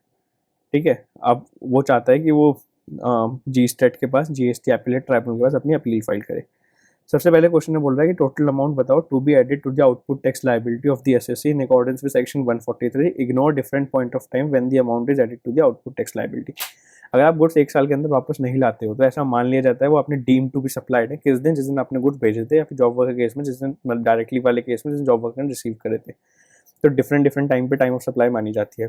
ठीक है, इन्होंने बोला आप डिफरेंट पॉइंट को तो इग्नोर कर दो, हमें टोटल में अमाउंट बता दो कि कितनी अमाउंट का आपका सप्लाई माना जाएगा। तो यहाँ पे जो मेरे 1 साल के बाद वापस आए हैं वो सब सप्लाई मान लिए जाएंगे। तो एक तो मेरा ये वापस आया है, इसके ऊपर मेरा टैक्स कितना था 24,000 का। ठीक है, अब देखो इसमें ना मेरे को इनपुट टैक्स दिया हुआ है, तो मैं इनपुट टैक्स को ऐड करके देख लूँगा कितना मेरा सप्लाई माना जाएगा। उसके बाद यही मेरा 1 साल के बाद आया तो 96,000 मेरा ये वाला है, प्लस मेरा ये वाला भी 1 साल के बाद आया 42,000 मेरा ये वाला है। तो मेरा टोटल ट्रांजेक्शन बन जाएगा, वैल्यू बन जाएगी 162,000 की। 162,000 इंटरेस्ट कितना लगता है, इंटरेस्ट 18% जीएसटी में सेक्शन 50 के अंदर लगता है। तो option D is the answer. उसने बोला प्री डिपॉजिट बताओ जीएसटी ट्राइब्यूनल के पास कितने में फाइल होगी। तो जो जीएसटी ट्राइब्यूनल के प्रोविजन क्या है उस केस में आपको फुल अमाउंट जो आपने एडमिट कर लिया है, tax, interest, liability, penalty, fees, वो तो 100% आपको देना ही होता है। उसके अलावा जो आप टैक्स डिमांड डिस्प्यूट कर रहे हो उसका 10% देना होता है। बट आईजीएसटी के केस में सब्जेक्ट टू मैक्सिमम 40 करोड़ होता है। CGST 20 crore, SGST 20 crore. अगर आईजीएसटी की डिमांड है 10% ऑफ द टैक्स और 40 करोड़ विच एवर इज लोअर। तो यहाँ पे फुल अमाउंट तो मेरी 100 करोड़ है, तो ये तो प्री डिपॉजिट जाएगा जो मैंने एडमिट किया है। जो मैंने डिस्प्यूट किया है 1100 करोड़। 1100 करोड़ का मेरा 10% कितना होगा, 110 करोड़। बट यहाँ पे सब्जेक्ट टू मैक्सिमम 40 करोड़ होता है, तो 40 करोड़ यहाँ पे आ जाएगा। तो 100 crore with respect to admitted liability, 40 crore maximum with respect to disputed liability में टोटल प्री डिपॉजिट हो जाएगा 140 करोड़।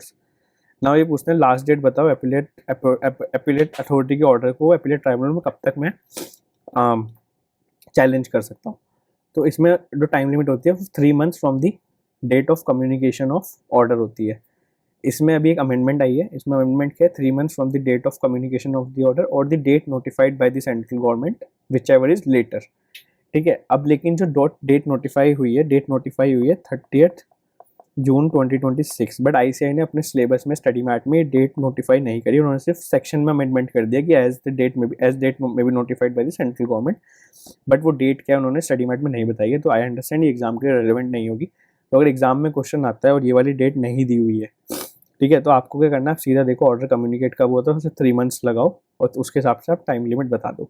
तो इस केस में मेरे को ऑर्डर कम्युनिकेट हुआ था आपका 29 अगस्त को। 29 अगस्त के हिसाब से 3 मंथ्स होते हैं, 29 नवंबर। तो ये मेरी डेट आ गई। बिकॉज आईसीआई ने अपने स्टडी मैट में भी 30 जून वाली डेट नहीं डाली है। बिकॉज अल्टीमेटली आईसीआई जनरली क्या करता है, जो एज में भी नोटिफाइड वाली चीज़ें होती हैं वो नोटिफिकेशन कवर नहीं करता है सिलेबस में, वो सिर्फ एक्ट कवर करता है मेजरली जगह।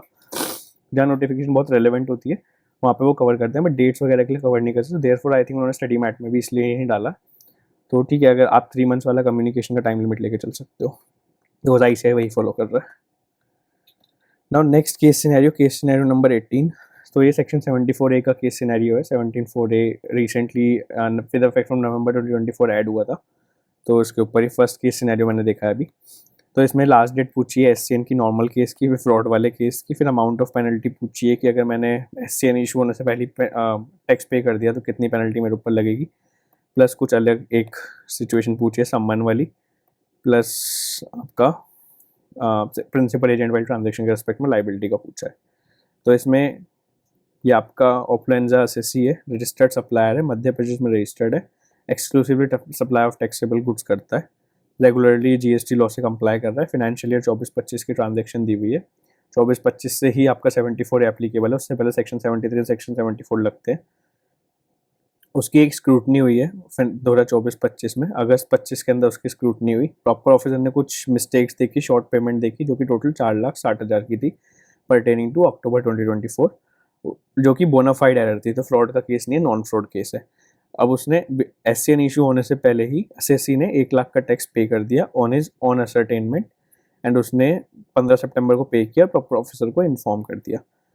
In the ordinary course of its business, on 10th October, Opluenza engaged Malhotra and Son as an agent to sell goods on its behalf. Acting in such capacity, Malhotra and Son sold goods to Bravion Associates on 25 October on behalf of Opluenza. तो in the ordinary course of business, SSC ने किसी agent को appoint किया और उस agent ने इन behalf of SSC आगे goods sold करे। सब्सिक्वेंटली जैन 26 में क्या हुआ, एक सेपरेट इंक्वायरी हुई ओप्लुएंजा के अगेंस्ट, और उसके जो सीईओ थे सुदर्शन चतुर्वेदी, उन्हें सम्मन इशू किया गया सेंट्रल टैक्स ऑफिसर ने। सम्मन ने उन्हें बोला कि आप इन पर्सन आओ और आप बुक्स ऑफ अकाउंट्स हमें प्रोड्यूस करो। अगर आप देखोगे यहाँ पे कहीं पे भी इस पैरा के अंदर मेरे को ये नहीं बोला है कि इस सीईओ ने सम्मन अटेंड नहीं किया। ठीक है, मैं सिर्फ आपको बता रहा हूँ क्योंकि आगे रेलेवेंस आएगा इसका। इन्होंने कहीं भी इसके अंदर नहीं बोला। उसके बाद उन्होंने बोला assume the due date for furnishing annual return has not been extended, limitation period for issuance of order under 74A has not been extended. तो ना ही आपको पता 12 मंथ्स का एक्सटेंशन कमिश्नर कर सकता है, ना ही उसने वो एक्सटेंशन किया है, ना ही आपकी एनुअल रिटर्न की ड्यू डेट बढ़ी है। अब आपको क्वेश्चन बताने, उन्होंने बोला लास्ट डेट बताओ शो कॉज नोटिस इशू करने के लिए 74A के अंदर। तो अगर आपने पढ़ा होगा 74A के अंदर आप 42 months from the due date of annual return show cause notice issue कर सकते हो। और राइट, तो इसमें बोला था एनुअल रिटर्न आपकी वो नहीं हुई है, एनुअल रिटर्न की डेट आपकी ड्यू डेट जो है एक्सटेंड नहीं हुई है। तो मेरा अगर फाइनेंशियल ईयर 24-25 है तो मेरी उसकी एनुअल रिटर्न की ड्यू डेट होगी 31 दिसंबर 2025। तो इससे अगर मैं 42 मंथ्स कंप्यूट करूंगा तो मेरा आंसर आएगा 30 जून 2029। फिर उन्होंने बता रहा एससीएन की टाइम लिमिट बताओ अगर फ्रॉड का केस होता। तो सेक्शन 73 एंड सेक्शन 74 के अंदर फ्रॉड एंड नॉन फ्रॉड की अलग अलग टाइम लिमिट होती थी। सेक्शन 74 के ए के अंदर जो फ्रॉड की टाइम लिमिट है वही नॉन फ्रॉड की टाइम लिमिट है, देयरफॉर फ्रॉड में भी 30 जून 2029 में लगेगा। उसने बोला अमाउंट ऑफ पेनल्टी बताओ अगर आपने टैक्स जो है एससीएन इशू होने से पहले ही कर दिया है। तो अगर आप एससीएन इशू करने से पहले ही टैक्स पे कर देते हो प्लस आपका नॉन फ्रॉड केस है तो उसमें आपकी पेनल्टी नील होती है 74 ए के अंदर। तो दिस इज थर्ड का ए। फोर्थ केस में बोल रहा है कि जो एजेंट्स ने गुड्स सोल्ड करे अगर उन सप्लाई के ऊपर टैक्स पे नहीं हुआ तो किसकी लाइबिलिटी होगी। तो सेक्शन 86 बोलता है उस केस में एजेंट और प्रिंसिपल दोनों लाइबल होंगे। सो देयरफॉर मेरा एसएससी और मल्होत्रा एंड सन्स दोनों लाइबल होंगे। उसके बाद फिफ्थ बोलता है पेनल्टी बताओ that can be imposed on Sudarshan Chaturvedi is इतना। भाई किस चीज़ की पेनल्टी आप मेरे को बताओ। यहाँ पे इन्होंने बोला कि सम्मन इशू हुआ, उससे हुआ सम्मन इशू, ठीक है। आपने बोला कि सम्मन अटेंड नहीं किया उसने, नहीं बोला। नहीं आपने क्वेश्चन में ये बोला कि पेनल्टी बताओ अगर वो सम्मन अटेंड नहीं करता, बस आपने बोल दिया पेनल्टी बता दो, जबकि पूरे क्वेश्चन में उसने कोई नॉन कंप्लाइंस भी एक्सप्रेसली तो नहीं किया है। बट अब हमें क्या करना पड़ेगा, हमें बेस्ट अमंग दी वर्स्ट वाला स्ट्रेटेजी लगा के फॉलो करनी पड़ेगी। अब आपको समझना पड़ेगा कि भाई चतुर्वेदी की किस कॉन्टेक्स्ट में बात हुई है। तो पूरी केस सिनेरियो में सम्मन के कॉन्टेक्स्ट में बात हुई है, तो क्या बेस्ट केस सिनेरियो हो सकता है, क्या उसने नॉन कंप्लायंस किया होगा, सम्मन अटेंड नहीं करोगे, यही हो सकता है। सम्मन अटेंड अगर आप नहीं करते तो आपके 25,000 CGST 25,000 SGST की पेनल्टी लग सकती है। सो देयरफॉर हम वही ऑप्शन लगा के आएंगे। टेक्निकली क्वेश्चन में मिसिंग है, या तो यहाँ लिख के देना चाहिए था कि उसने अटेंड नहीं करी, या फिर उन्हें यहाँ पे देना चाहिए था कि ही मिस टू अटेंड। बट ठीक है, हम इतना तो समझ ही सकते हैं क्या लॉजिकली कंक्लूजन होना चाहिए। Now case scenario number 19। इसमें अगर मैं देखूं तो कैंसिलेशन रिलेटेड कुछ प्रोविजन पूछा है, ISD रिलेटेड कुछ प्रोविजन पूछा है, एंटाइटलमेंट टू ITC रिलेटेड कुछ प्रोविजन पूछा है। केस सिनेरियो क्या है, मेरा कोर वैल्यू ट्रेडर एसएससी है, ये सप्लाई कर रहा है, engage in supply of taxable goods. इसका हेड ऑफिस उत्तर प्रदेश में, ब्रांच राजस्थान बिहार में, GST के अंदर रजिस्टर्ड है वो यूपी में भी, राजस्थान में, बिहार में भी, और उसने अपना उत्तर प्रदेश के अंदर एज एन ISD रजिस्ट्रेशन भी ले रखा है, ठीक है। उसके बाद ये क्या बोल रहा है, with effect from 1 September of the current financial year, उसका जो रेगुलर GSTN था यूपी के अंदर वो कैंसिल हो गया रेट्रोस्पेक्टिवली। जो कैंसिलेशन ऑर्डर था 15 सितंबर को आया। At the time of cancellation supplier ने कुछ पिछले साल के मेरे फरवरी और मार्च के इनवॉइस थे, उनके रिस्पेक्ट में ITC अभी तक क्लेम नहीं किया था, ठीक है, जिसके ऊपर अदरवाइज उसे ITC मिल जाना चाहिए था, ठीक है। उसके बाद क्या बोल रहा है, उसका ISD का रजिस्ट्रेशन भी कैंसिल हो गया with effect from 1 September of the current financial year. And जो उसका ऑर्डर आया कैंसिलेशन का आया 5 सितंबर को। सब्सिक्वेंटली उसने रिवोकेशन की एप्लीकेशन फाइल करी और उसका रजिस्ट्रेशन रिवोक हो गया 15 सितंबर से, ठीक है। अब फर्म को क्या करना है, फर्म को अपनी GSTR 3B जो सितंबर की थी, तो सितंबर की तो फाइल ही नहीं कर पाया बिकॉज सितंबर की अक्टूबर में फाइल करते, बट उससे पहले उनका GST रजिस्ट्रेशन कैंसिल हो गया। तो सितंबर की जो उनकी रिटर्न है वो 21 दिसंबर को फाइल करना चाहते हैं करंट फाइनेंशियल ईयर को। एंड वो चाहते हैं पिछले साल फरवरी और मार्च का ITC वो नहीं ITC नहीं ले पाए थे, वो अब ले लें।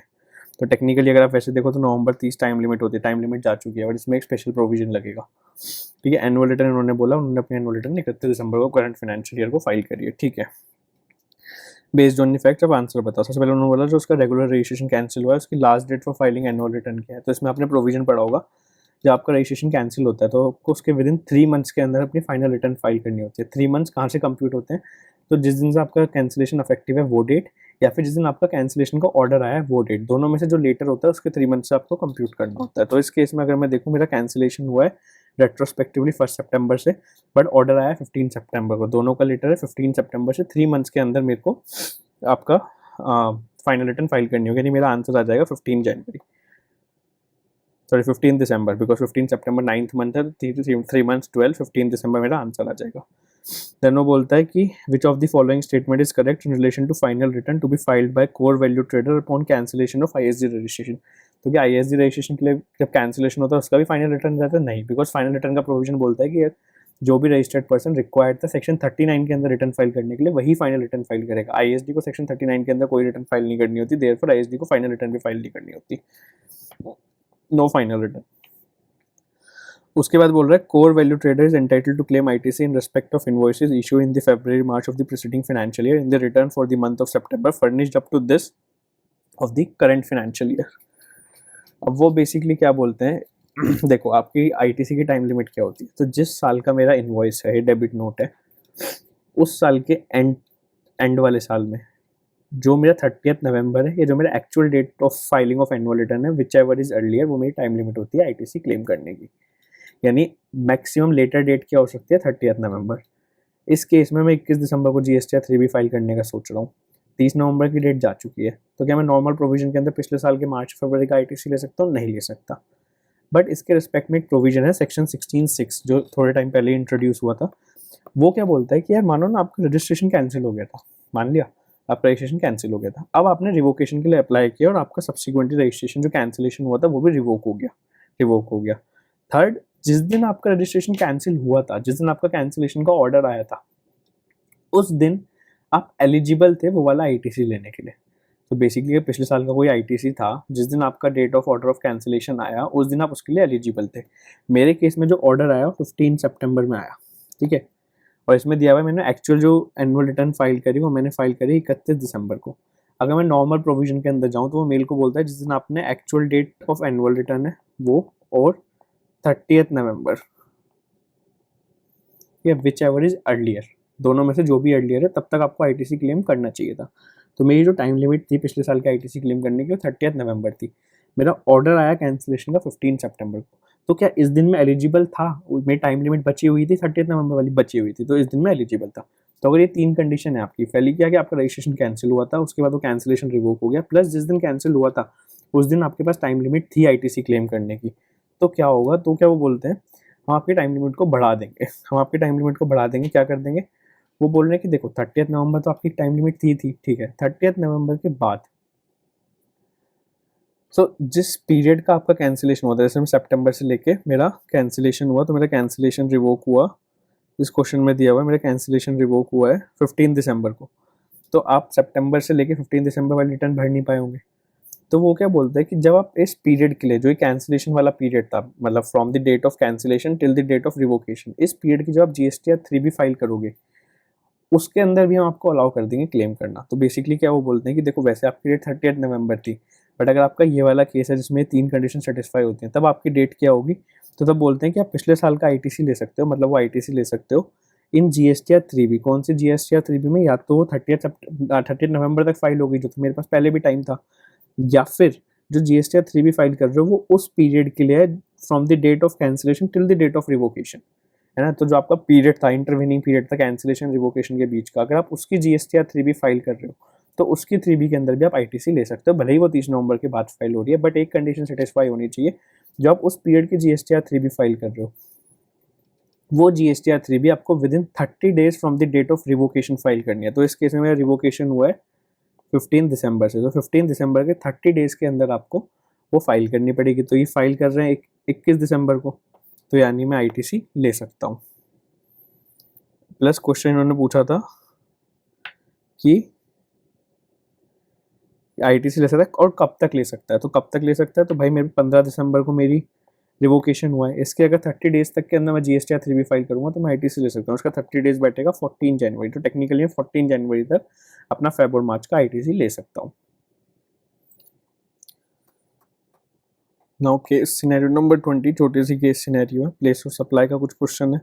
यहाँ पे प्लेस ऑफ सप्लाई नहीं, तीनों प्लेस ऑफ सप्लाई के क्वेश्चन है। इसमें क्या बोला है, सुअर साधना एक कंपनी रजिस्टर्ड है लुधियाना पंजाब के अंदर, जो कि म्यूजिकल इवेंट्स और कल्चरल प्रोग्राम्स वगैरह आपके कराती है, ठीक है। उसने क्या किया, उसने कहा एक लाइव म्यूजिक इवेंट हम रखते हैं, हरि प्रसाद तिवारी म्यूजिक कॉन्सर्ट, जो गुड़गांव में आपका कॉन्सर्ट होगा, ठीक है।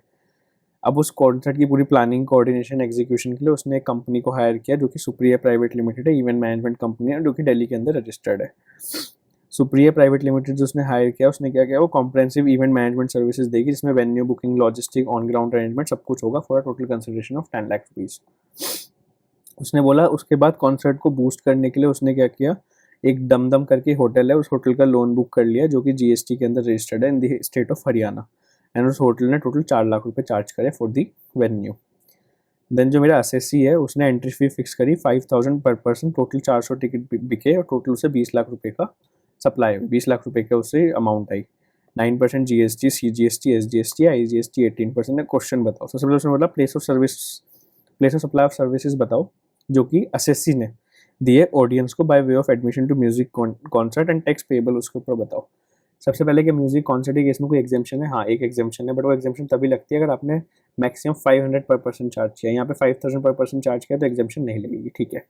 Second question, place of supply क्या होगी, तो सेक्शन 12(6) बोलता है कि अगर आप कोई भी सर्विसेज दे रहे हो by way of admission to any concert event etcetera, तो जिस लोकेशन पे वो इवेंट हो रहा है वो आपकी प्लेस ऑफ सप्लाई होगी। यहाँ मेरा इवेंट कहाँ पे हो रहा है, यहाँ मेरा इवेंट हो रहा है आपका गुड़गांव के अंदर, तो मेरी प्लेस ऑफ सप्लाई तो हो जाएगी गुड़गांव। नाउ टैक्स पेबल कितना आएगा, तो 20 लाख की इस पे अमाउंट है, ठीक है। अब IGST हो गया, CGST हो गया, ये मेरे को देखना पड़ेगा, तो उसके लिए मेरे को लोकेशन ऑफ सप्लायर देखना पड़ेगा। लोकेशन ऑफ सप्लायर कौन है कॉन्सर्ट का, मेरा SSC, ठीक है। प्लेस ऑफ सप्लाई के लोकेशन ऑफ सप्लायर क्या है, पंजाब। प्लेस ऑफ सप्लाई क्या है, गुड़गांव। तो इंटरस्टेट होगी IGST, यानी 20 लाख के ऊपर 18% के हिसाब से मेरा IGST आ जाएगा 3,60,000 रुपये। गुड़गांव प्लेस ऑफ सप्लाई होगी, IGST 3,60,000। उसके बाद बोला place of supply of services बताओ जो सुपीरियर इवेंट मैनेजमेंट कंपनी ने SSC को सर्विस दी by way of organising music concert and tax payable बताओ। सेक्शन 12(7) बोलता है कि अगर आप किसी भी रजिस्टर्ड पर्सन को इवेंट मैनेजमेंट सर्विसेज देते हो तो उस रजिस्टर्ड पर्सन की जो लोकेशन है वो आपकी प्लेस ऑफ सप्लाई होगी। यहाँ पे सप्लायर कौन है, सप्लायर है आपका सुप्रिया। सप्लायर कहाँ पे रजिस्टर्ड है, सप्लायर रजिस्टर्ड है आपका सुप्रिया रजिस्टर्ड है in the state of Delhi, और रेसिपिएंट कहाँ पे रजिस्टर्ड पर्सन मेरा पंजाब में, तो मेरा प्लेस ऑफ सप्लाई क्या हो जाएगा, पंजाब, ठीक है। और मेरा लोकेशन ऑफ सप्लायर क्या है, दिल्ली, तो यहाँ भी इंटरस्टेट है, IGST लगेगा, प्लस उसने कितने चार्ज किए 10 लाख, तो 1,80,000 का मेरा IGST लगेगा। लुधियाना पंजाब मेरी प्लेस ऑफ सप्लाई हो जाएगी। ना उसने कहा प्लेस ऑफ सर्विसेज बताओ जो होटल दमदम ने अपना बेसिकली वेन्यू रेंट पे दिया, उसकी प्लेस ऑफ सप्लाई क्या होगी एंड उस पर टैक्स पेबल बताओ, ठीक है। प्लेस ऑफ सप्लाई क्या होगी, इमूवेबल प्रॉपर्टी की लोकेशन, बहुत 12 सेक्शन 12(3) क्लोज ए के अंदर है। लोकेशन कहाँ पे है होटल की लोकेशन है गुड़गांव में, तो प्लेस ऑफ सप्लाई तो मेरा हो जाएगा गुड़गांव। लोकेशन ऑफ सप्लायर क्या है, लोकेशन ऑफ सप्लायर भी गुड़गांव है, बिकॉज होटल वहीं पे लोकेटेड है, वहीं पे रजिस्टर्ड है, तो मेरा इंटरेस्ट रेट लग जाएगा इसके ऊपर, तो CGST प्लस SGST लगेगा। तो मेरा कंसिडरेशन क्या है, 4 लाख, तो 4 लाख पे 9% CGST and 9% SGST। Place of supply Gurgaon, तो place of supply Gurgaon, CGST 36, SGST 36, 9 lakh का, सॉरी 4 लाख का 9%, ये आपका इसका सोल्यूशन हो जाएगा। नाउ केस स्टडी 21, अच्छी केस स्टडी है, थोड़ी इन्फॉर्मेशन ज़्यादा है बट ठीक है, मतलब इजी है बट इन्फॉर्मेशन ज़्यादा है इस केस स्टडी के अंदर। टोटल GST लाइबिलिटी पूछी है जनवरी मंथ की, नेट लाइबिलिटी पूछी है अल्फा लिमिटेड की, ग्रॉस IGST लाइबिलिटी पूछी है सुपरनोवा इंडिया लिमिटेड की फॉर द मंथ ऑफ जनवरी, और पूछा है कि सुपरनोवा को क्या ITC मिल जाएगा जो उसका 1 लाख का कोई इन्वॉइस है, प्लस इवेंट मैनेजमेंट के रिस्पेक्ट में प्लेस ऑफ सप्लाई पूछा है, ठीक है। इस क्वेश्चन में बस इन्फॉर्मेशन ज़्यादा है, क्वेश्चन बहुत सिंपल है, ठीक है। तो इसके अंदर मैं बताता हूँ आपको, एक सुपरनोवा LLC है, जापान की कंपनी है, उसकी 2 सब्सिडरी है। एक सब्सिडरी उसकी इंडिया में सुपरनोवा इंडिया लिमिटेड जो कि गुड़गांव जो कि आपका गुजरात में रजिस्टर्ड है। उसके अलावा उसकी दूसरी सब्सिडी है सिंगापुर में जो कि उसकी इंडस्ट्रियल गुड्स की सप्लाई करती है, ठीक है। अब इसमें क्या होता है, जो सुपरनोवा सिंगापुर है वो एक अल्फा लिमिटेड इंडिया की कंपनी है, रजिस्टर्ड पर्सन है, उसे सब कॉन्ट्रैक्ट करती है। तो अल्फा लिमिटेड क्या करता है, सुपरनोवा से गुड्स इंडिया के अंदर इंपोर्ट करता है, उनके ऊपर कुछ टेक्निकल प्रोसेस करता है, टेक्निकल प्रोसेस करने के बाद सुपरनोवा इंडिया वाली एंटिटी जो है उसे सेल कर देता है, ठीक है। तो आफ्टर प्रोसेस करके वो अल्फा लिमिटेड जो है वो इंडिया वाली सुपरनोवा को फर्दर सप्लाई कर देता है, और सुपरनोवा इंडिया वाली आगे कस्टमर्स को सेल करती है, ठीक है। उसके अलावा बेसिकली सुपरनोवा जापान क्या करती है, जितनी सुपरनोवा इंडिया की सेल होती है उस सेल का 20% एज अ रॉयल्टी वो रिकवर करती है, एज अ कमीशन वो रिकवर करती है फ्रॉम सुपरनोवा इंडिया।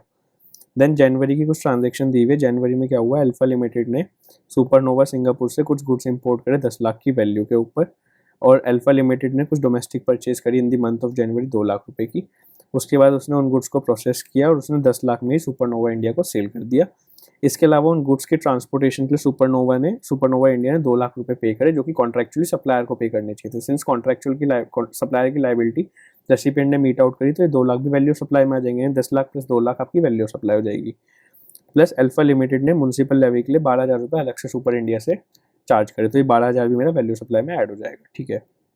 उसके अलावा सुपरनोवा इंडिया ने जब उनसे गुड्स खरीद लिया अल्फा लिमिटेड से, उसके बाद उसने क्या किया, 6 लाख के गुड्स उसने राजस्थान में बेचे, यानी इंटरस्टेट सप्लाई किया, बिकॉज सुपरनोवा खुद तो गुजरात में रजिस्टर्ड है, और उसने गुड्स बेचे राजस्थान में, तो इंटरस्टेट सप्लाई करी 6 लाख रुपए की, प्लस वाई लिमिटेड 8 लाख जो गुजरात में उसने इंटरस्टेट सप्लाई करी, ठीक है। और उसने बोला है सुपरनोवा इंडिया का कोई भी ओपनिंग या क्लोजिंग स्टॉक नहीं है जनवरी मंथ में। उसके बाद फरवरी का इन्होंने बताया, तो सुपरनोवा जो है वो गुजरात में रजिस्टर्ड है, प्लस जो अल्फा लिमिटेड है वो क्वेश्चन में दिया हुआ है महाराष्ट्र में रजिस्टर्ड है। सुपरनोवा का कोई एक एम्प्लॉय गुजरात से महाराष्ट्र गया उनकी फैक्ट्री, उनकी मैन्युफैक्चरिंग यूनिट अल्फा लिमिटेड की विजिट करने के लिए, और वहाँ पे वो होटल में रहा। होटल ने बिल रेज किया आपका सुपरनोवा इंडिया गुजरात के ऊपर, और उसने बिकॉज जो होटल की लोकेशन थी वो महाराष्ट्र थी, प्लेस ऑफ सप्लाई महाराष्ट्र थी, उसने CGST और महाराष्ट्र GST चार्ज करके इनवॉइस पे दिया सुपरनोवा को, ठीक है।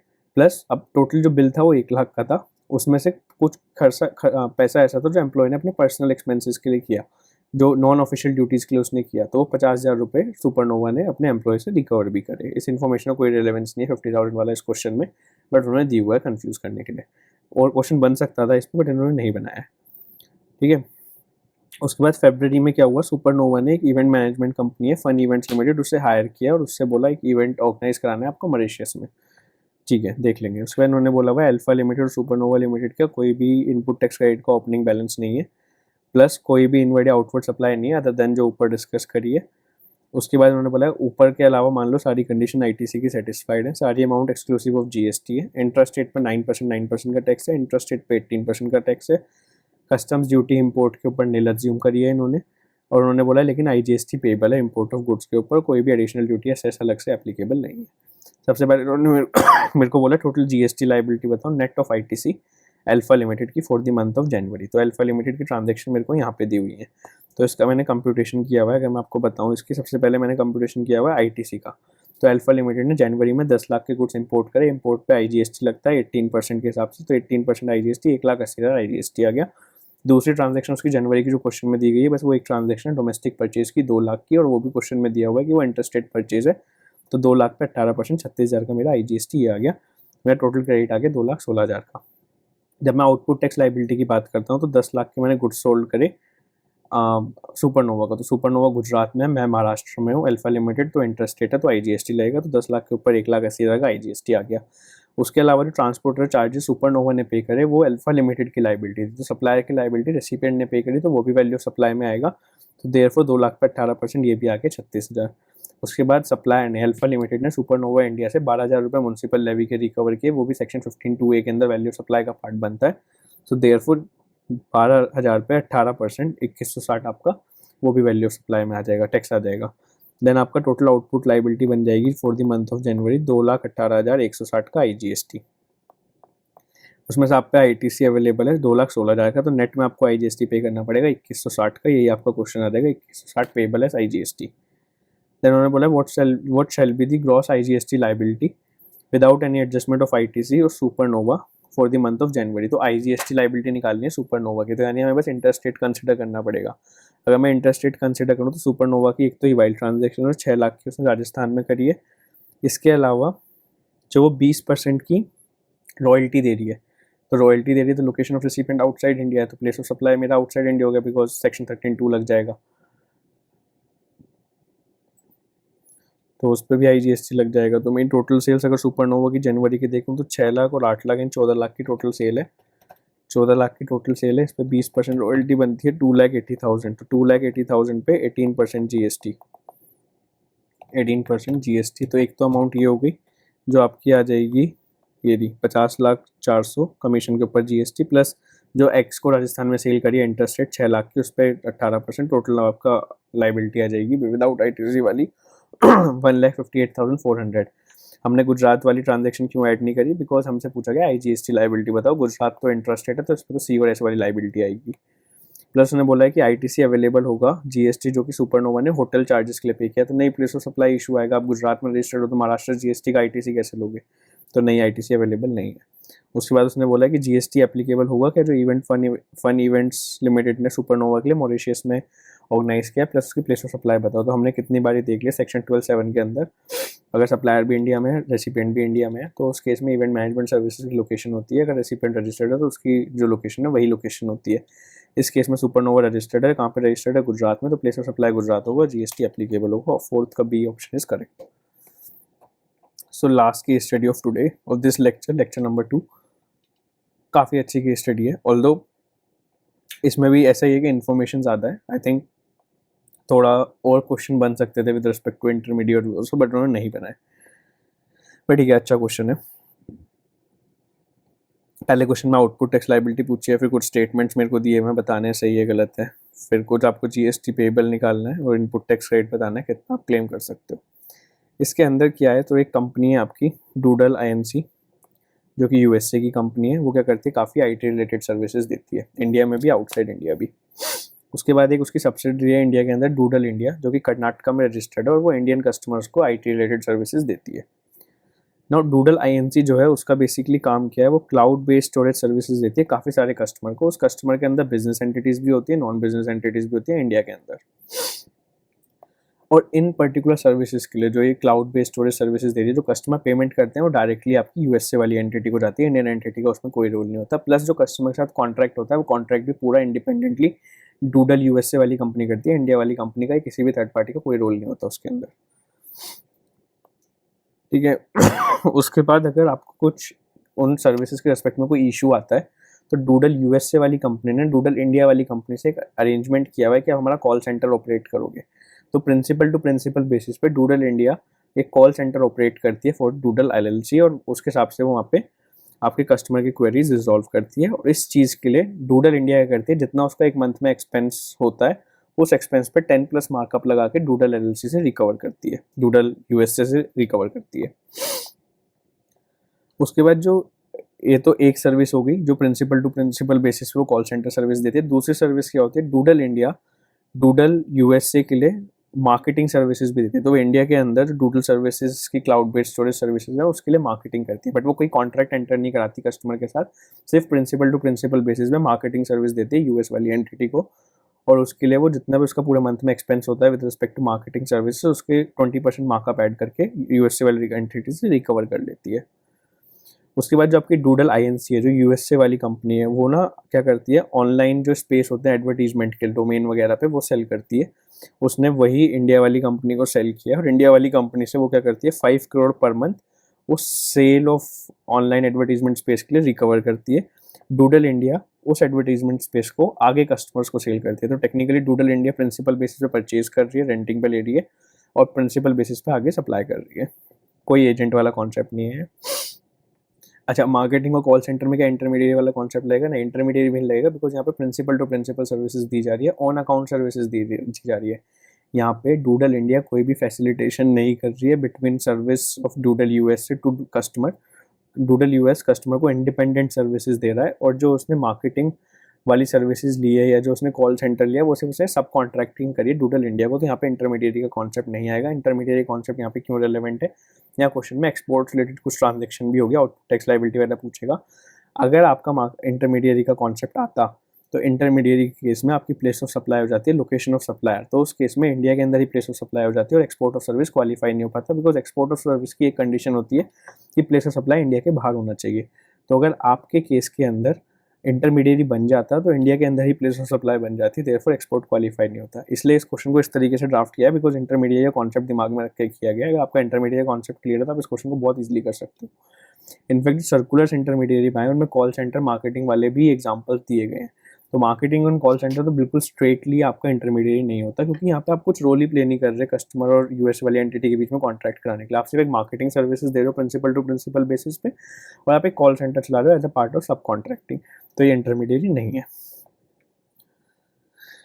उसके अलावा डूडल यूएस से डूडल इंडिया को कुछ टेक्नोलॉजी सपोर्ट की सर्विसेज भी देती है और उसके लिए वो आपका पैसे चार्ज करती है डूडल इंडिया से 25 लाख पर मंथ, ठीक है, in the form of royalty. तो बेसिकली टेक्नोलॉजी आप उनसे प्रोक्योर कर रहे हो, उसके लिए आप रॉयल्टी पे कर रहे हो, नॉर्मल रॉयल्टी वाला केस जो आया था टेक्नोलॉजिकल सपोर्ट। इसके बाद मेरे को दिया डूडल इंडिया ने कुछ एक्सपेंस इनकर करें जनवरी में, तो जो कॉल सेंटर चलाने के लिए उसने 75 लाख इनकर करें, मार्केटिंग सर्विसेज के उसने 50 लाख इनकर करें, प्लस में दिया डूडल इंडिया ने अपनी इनकम टोटल 8 करोड़ लिए from the sale of online advertising space in India. तो मैंने बताया था वो डूडल यूएस से स्पेस लेती है ऑनलाइन और वो आगे सेल करती है, तो उसने आगे सेल करके 8 करोड़ रुपए की इनकम करी है जनवरी में। उसके बाद डूडल यूएस से है उसने 10 करोड़ रुपए लिए non taxable online recipient customer से from cloud based storage services in India. तो मैंने आपको बताया था क्लाउड बेस्ड स्टोरेज सर्विसेज वो बिजनेस एंटिटी को भी देती है, नॉन बिजनेस एंटिटी को भी देती है। जो आपकी आरसीएम नोटिफिकेशन है, आरसीएम नोटिफिकेशन और एग्जाम्पशन नोटिफिकेशन एक टर्म यूज करती है नॉन बिजनेस एंटिटी के लिए, नॉन टैक्सेबल ऑनलाइन रेसिपिएंट। तो बेसिकली वो बिजनेस एंटिटी को भी सर्विस दे रही है और नॉन टैक्सेबल ऑनलाइन रेसिपिएंट को भी दे रही है। नॉन टैक्सेबल ऑनलाइन रेसिपिएंट के रेस्पेक्ट में उसने जनवरी के मंथ में यूएसए वाली एंट्री ने 10 करोड़ की इनकम अर्न करी है इंडिया से। आईटीसी का कोई भी ओपनिंग बैलेंस नहीं है, ना ही डूडल इंडिया का, ना ही डूडल यूएसए का। उसके बाद उन्होंने क्या बोला है 18% जीएसटी होगा, ठीक है, आपको CGST, SGST, IGST इग्नोर करना है, टोटल बेसिस पे देखना है। ऊपर अगर कोई है उसके अलावा सारी कंडीशन सेटिस्फाई मानो ITC की, अमाउंट एक्सक्लूसिव ऑफ GST है। डूडल इंडिया अगर कुछ एक्सपोर्ट कर रही है, एक्सपोर्ट ऑफ सर्विस अगर कर रही है तो वो LUT के अंदर कर रही है, मतलब वो आउटपुट के ऊपर टैक्स पे नहीं कर रही, विदाउट पेमेंट ऑफ GST वो एक्सपोर्ट कर रही है। ठीक है, और जो सारी पेमेंट आ रही है वो कन्वर्टेबल फॉरेन एक्सचेंज के अंदर आ रही है डूडल इंडिया को डूडल US से। मेरे से पूछा है मेरी आउटपुट टैक्स लाइबिलिटी बताओ जनवरी मंथ में डूडल इंडिया की आउटपुट टैक्स लाइबिलिटी बताओ। तो जनवरी की अगर मैं ट्रांजेक्शन देखूँ आउटवर्ड सप्लाई की, तो मैंने बताया था मार्केटिंग और कॉल सेंटर सपोर्ट सर्विसेज दे रही है बाहर वाली एंटिटी को, उसके लिए कितना रिकवर कर रही है एक्सपेंस। तो कॉल सेंटर के लिए एक्सपेंस प्लस 10%, मार्केटिंग के लिए एक्सपेंस प्लस 20%, तो टेक्निकली 75 लाख प्लस 10% रिकवर, इतना 82500 ये रिकवर कर रही है कॉल सेंटर के लिए। और आपका 50 लाख पे 20%, 10 लाख, तो 60 लाख रिकवर कर रही है वो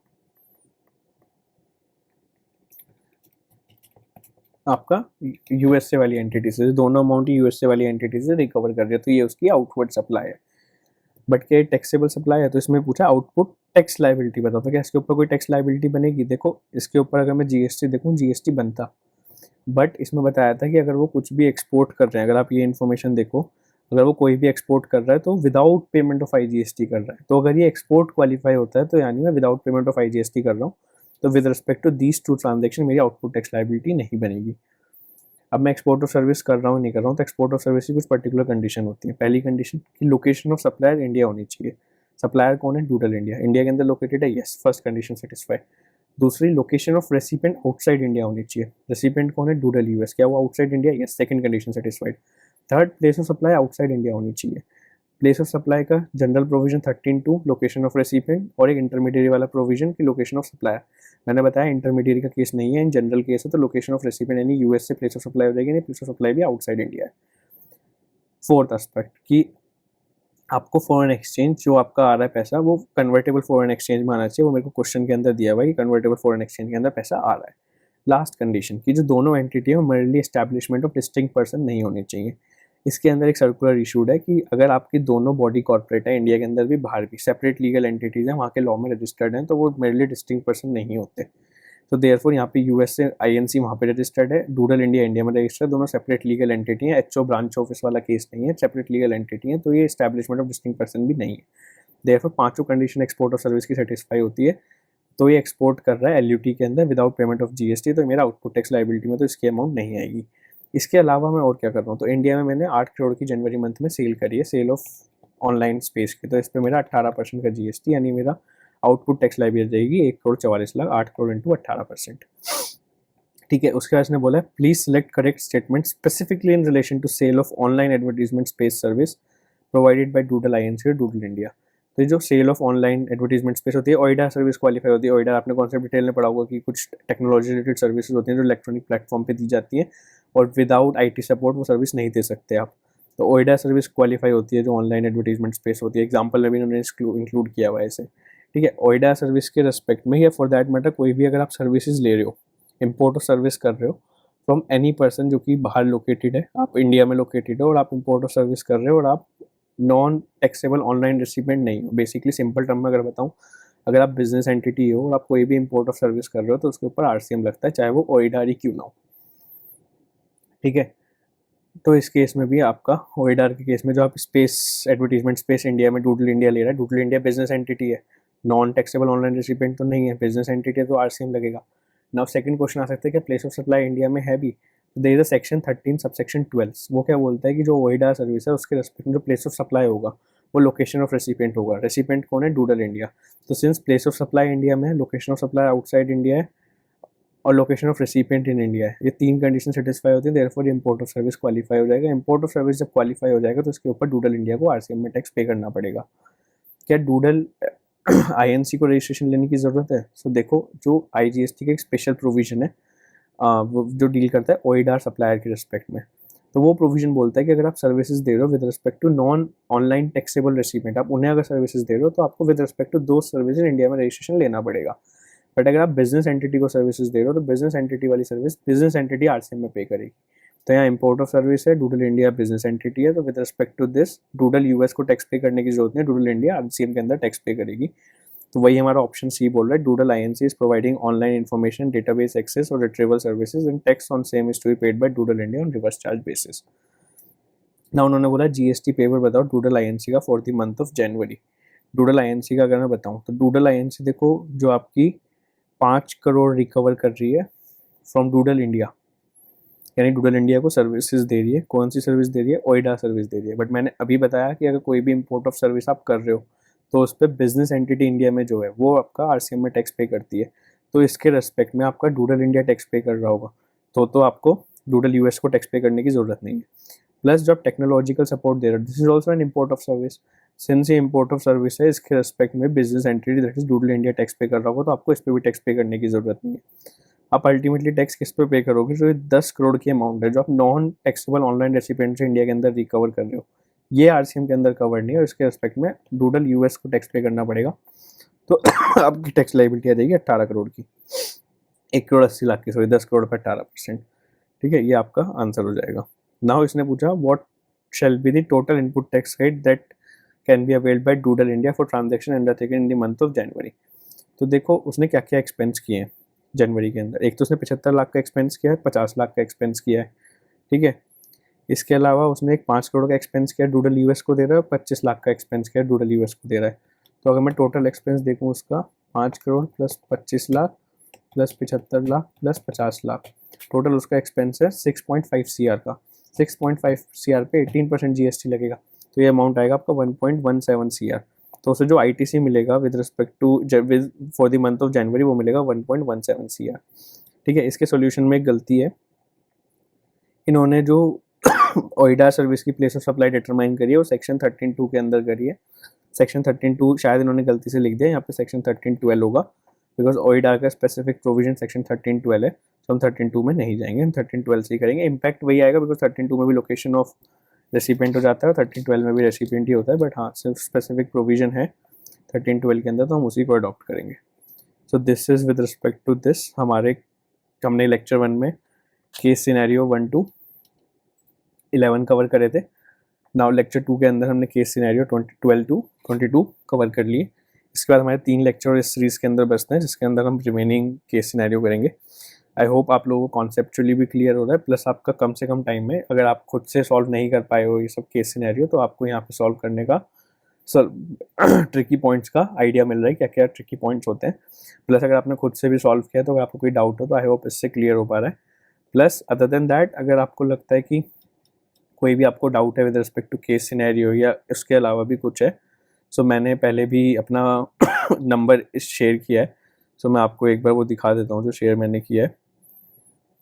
तो मैंने आपको अपना नंबर दिया था, सो माई नंबर इज़ 8865960287। आप मेरे को व्हाट्सएप कर सकते हो और अपने डाउट्स आप वहाँ पर रिजॉल्व करा सकते हो। अदरवाइज़ मेरे इस वीडियो के डिस्क्रिप्शन में व्हाट्सएप कम्युनिटी का भी लिंक होगा, उसमें सीए फाइनल आइडेंटिटी डाउट्स करके एक ग्रुप है, उस ग्रुप को ज्वाइन करके आप उस ग्रुप में भी अपना सीधा डाउट पोस्ट कर सकते हो। एंड अगर आपको इन एनी केस व्हाट्सएप आप यूज़ नहीं कर रहे हो एग्जाम्स टाइम की वजह से वैसा कुछ, तो you can reach out to me on Telegram also with the same number. Otherwise best way would be, अगर आप ये भी कुछ नहीं करना चाहते तो आप सिंपली मेरे को ईमेल भी ड्रॉप कर सकते हो। Otherwise you can reach out to me on LinkedIn also, so there are various way you can reach out to me. और इसके अलावा भी कुछ अगर बचता है तो you can just comment your doubt in the YouTube video, I'll reply. So that's it. Thank you for watching. I hope आप लोगों को concept की clarity आई होगी. So now I'll be uploading my lecture 3 shortly, around 2 to 3 days, after 2 to 3 days. So इतना आप इसे कर सकते हैं, and एक बार ये lecture series खत्म होने के बाद I'll upload the RTP and MTP वाले solutions also. I'll solve them on YouTube only. So yeah, that's it. Thank you for watching. All the best for your exams.